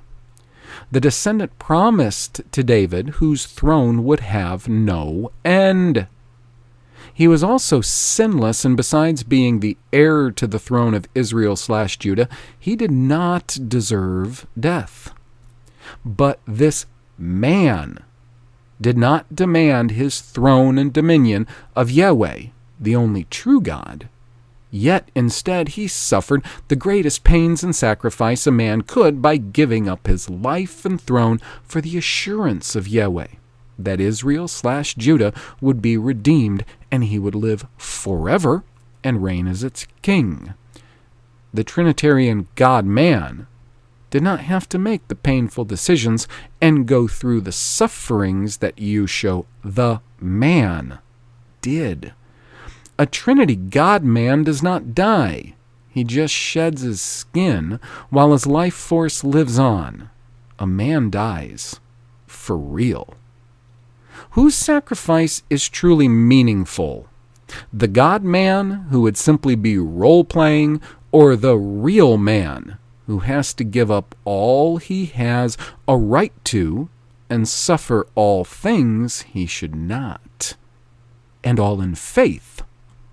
What good is faith to the Trinity God-man? What good is trying to tempt him, as God cannot be tempted? James 1:13. Matthew 27:46. About the 9th hour, Jesus cried with a loud voice, saying, Eli, Eli, lema sabachthani. And that's a terrible transliteration. That is, my God, why have you forsaken me? Now, here we go back to the problem of a possession within a co-equal Trinity. If God the Father cannot possess God the Spirit, then neither can God the Son have a God who is God the Father. This psalm is not merely something he says to signal a fulfillment of prophecy. He called the Father his God regularly. A God cannot have a God. Do you see? He could have a father. If all he ever did was call him a father, there would be far more of a case. A God cannot have a God. Not two co-equal gods. No. They can have a peer. They can have a fellow. He would then be a roeh, a fellow. But certainly not as God. In Matthew 28:18, Jesus came to them and spoke to them, saying, All authority has been given to me in heaven and on earth.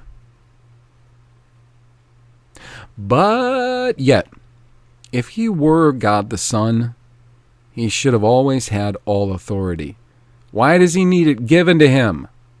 Again, a Trinity God cannot have one person possessing anything at any time that the other person or persons do not possess. This is either entirely illogical in a Trinitarian framework or is disingenuous. We have to choose whether we wish to believe this triune God is doing things or in possession of characteristics which by definition demand that he cannot exist in a Trinity, or we must admit that he or they are being disingenuous with us. not really dying, not really being tempted, not really doing anything we perceive him or them to be doing. It's just a show, which is disingenuous at best and deceptive or just lying at worst. Now, that's what I have from Matthew. I started working on John too, or John as well. And I'll tell you this. I just started working on John this morning. Mostly the first 18 verses of the Gospel of John. Remember, I don't know why it's called the Gospel of John, because there's no proof that the disciple John wrote it. Anyways, so we do have this mysterious authorship here. That's something. I'll tell you what, though. I went through it, and I highlighted nouns with what the translators have deemed the pronouns to those nouns. And then now I'm going back through and actually assigning the proper pronouns to the places within those first 18 verses of the Gospel of John chapter 1, instead of assigning pronouns that speak more for the Trinitarian cause. And I'll tell you something. When you look at the pronouns used, it's mostly 3 pronouns used in those first 18 verses. Autos or auton. It's more so autou or auton. Autos or to. The funny thing is, all 3 of those pronouns are either can be masculine or neutral, or are simply neutral.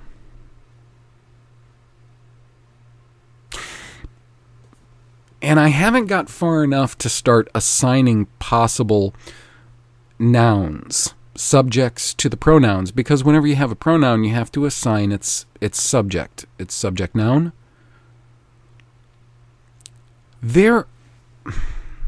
In those first 18 verses, there is 5 potential subjects, you see. There is the Word. There is God. There is life, which I combined life with light.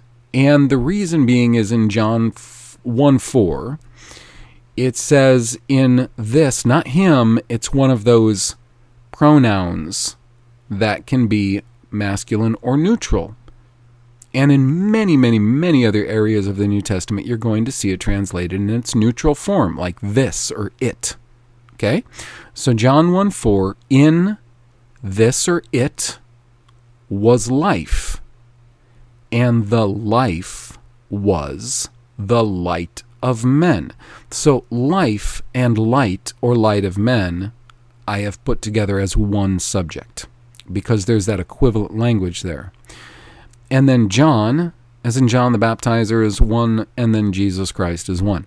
5 subjects in these first 18 verses, and there are a lot of pronouns that can either be masculine or neutral, and sometimes they're just clearly neutral. With that many subjects, and with language that is that flowery, assigning the proper pronoun becomes a very interesting thing. That's what I'm working on right now. I'm really hoping to have that finished before this Saturday, because that's when I'm going to meet with him, talk to him a bit about the Trinity this Saturday. Now, I'll tell you what. This is my hope, and I hope you will hope this with me. I don't want this to just turn into just a debate. I really don't. That's not my desire. It's not my interest. I'm very desperately trying to show him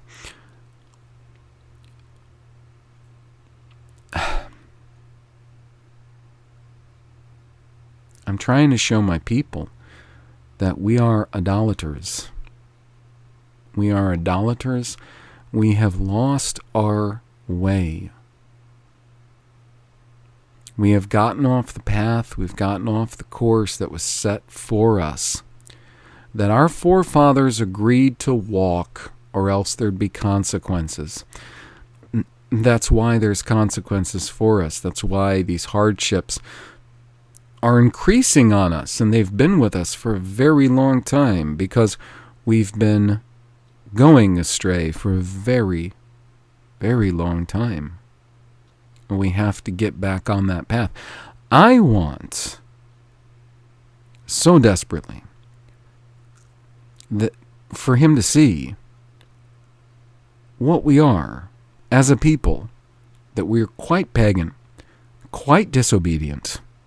We are not worshiping the one true God of Israel, as he has revealed himself to be.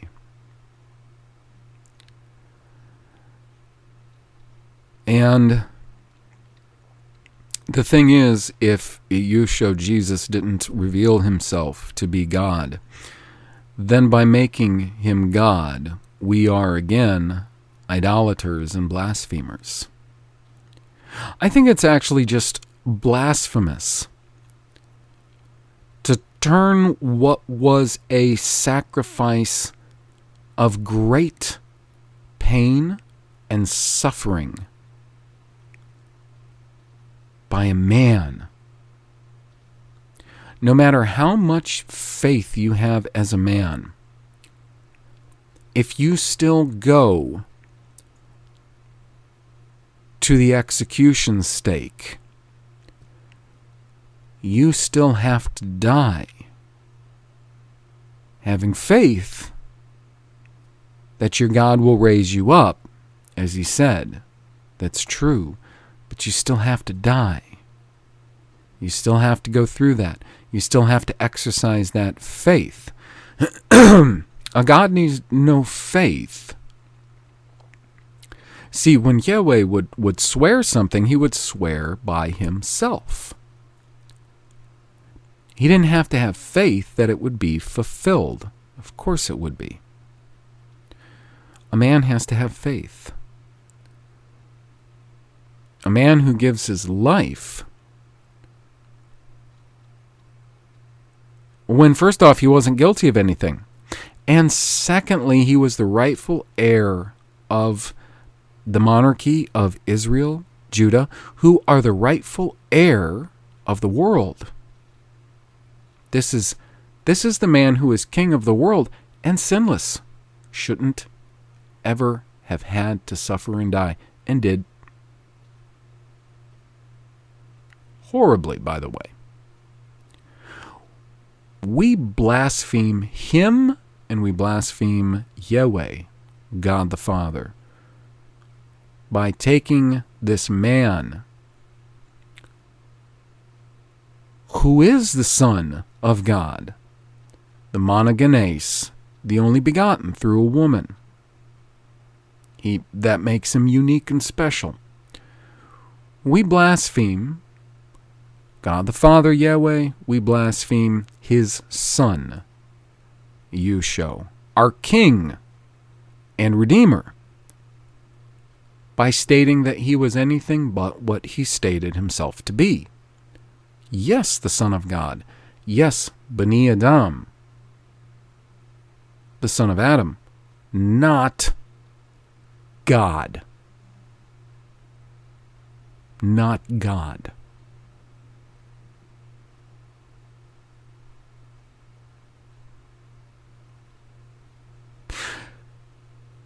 How are your people ever going to realize how desperately in need they are of the truth if they don't even realize that they're not even perceiving the appropriate God? This is what I truly desire. Not to be right, not to be recognized. As much as I want to have the time and the ability to write and speak and work on the word,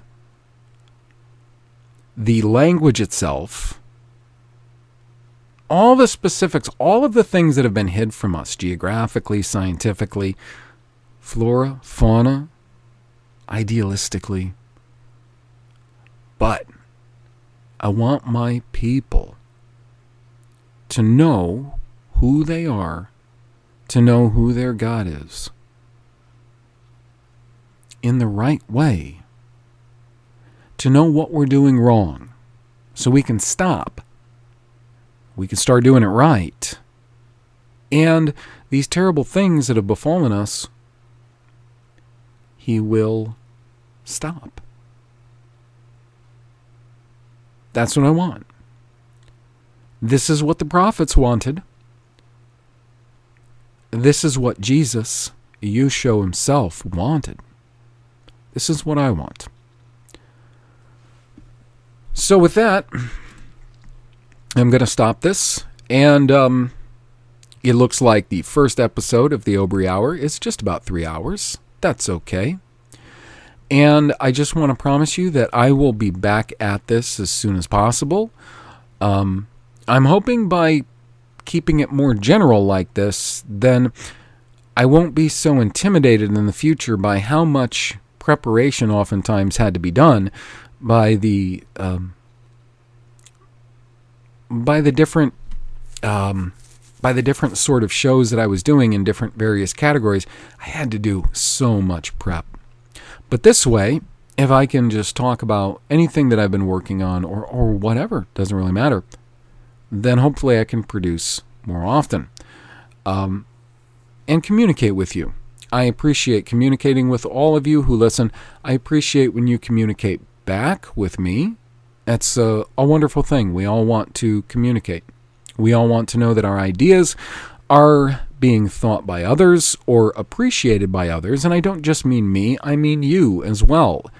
There are many of you out there who will listen to things that I say, and you will wonder why nobody else expressed that, and you will appreciate that. This is why we communicate, and this is why I am communicating. So, until the next one, I hope everyone is very well and blessed. Bye.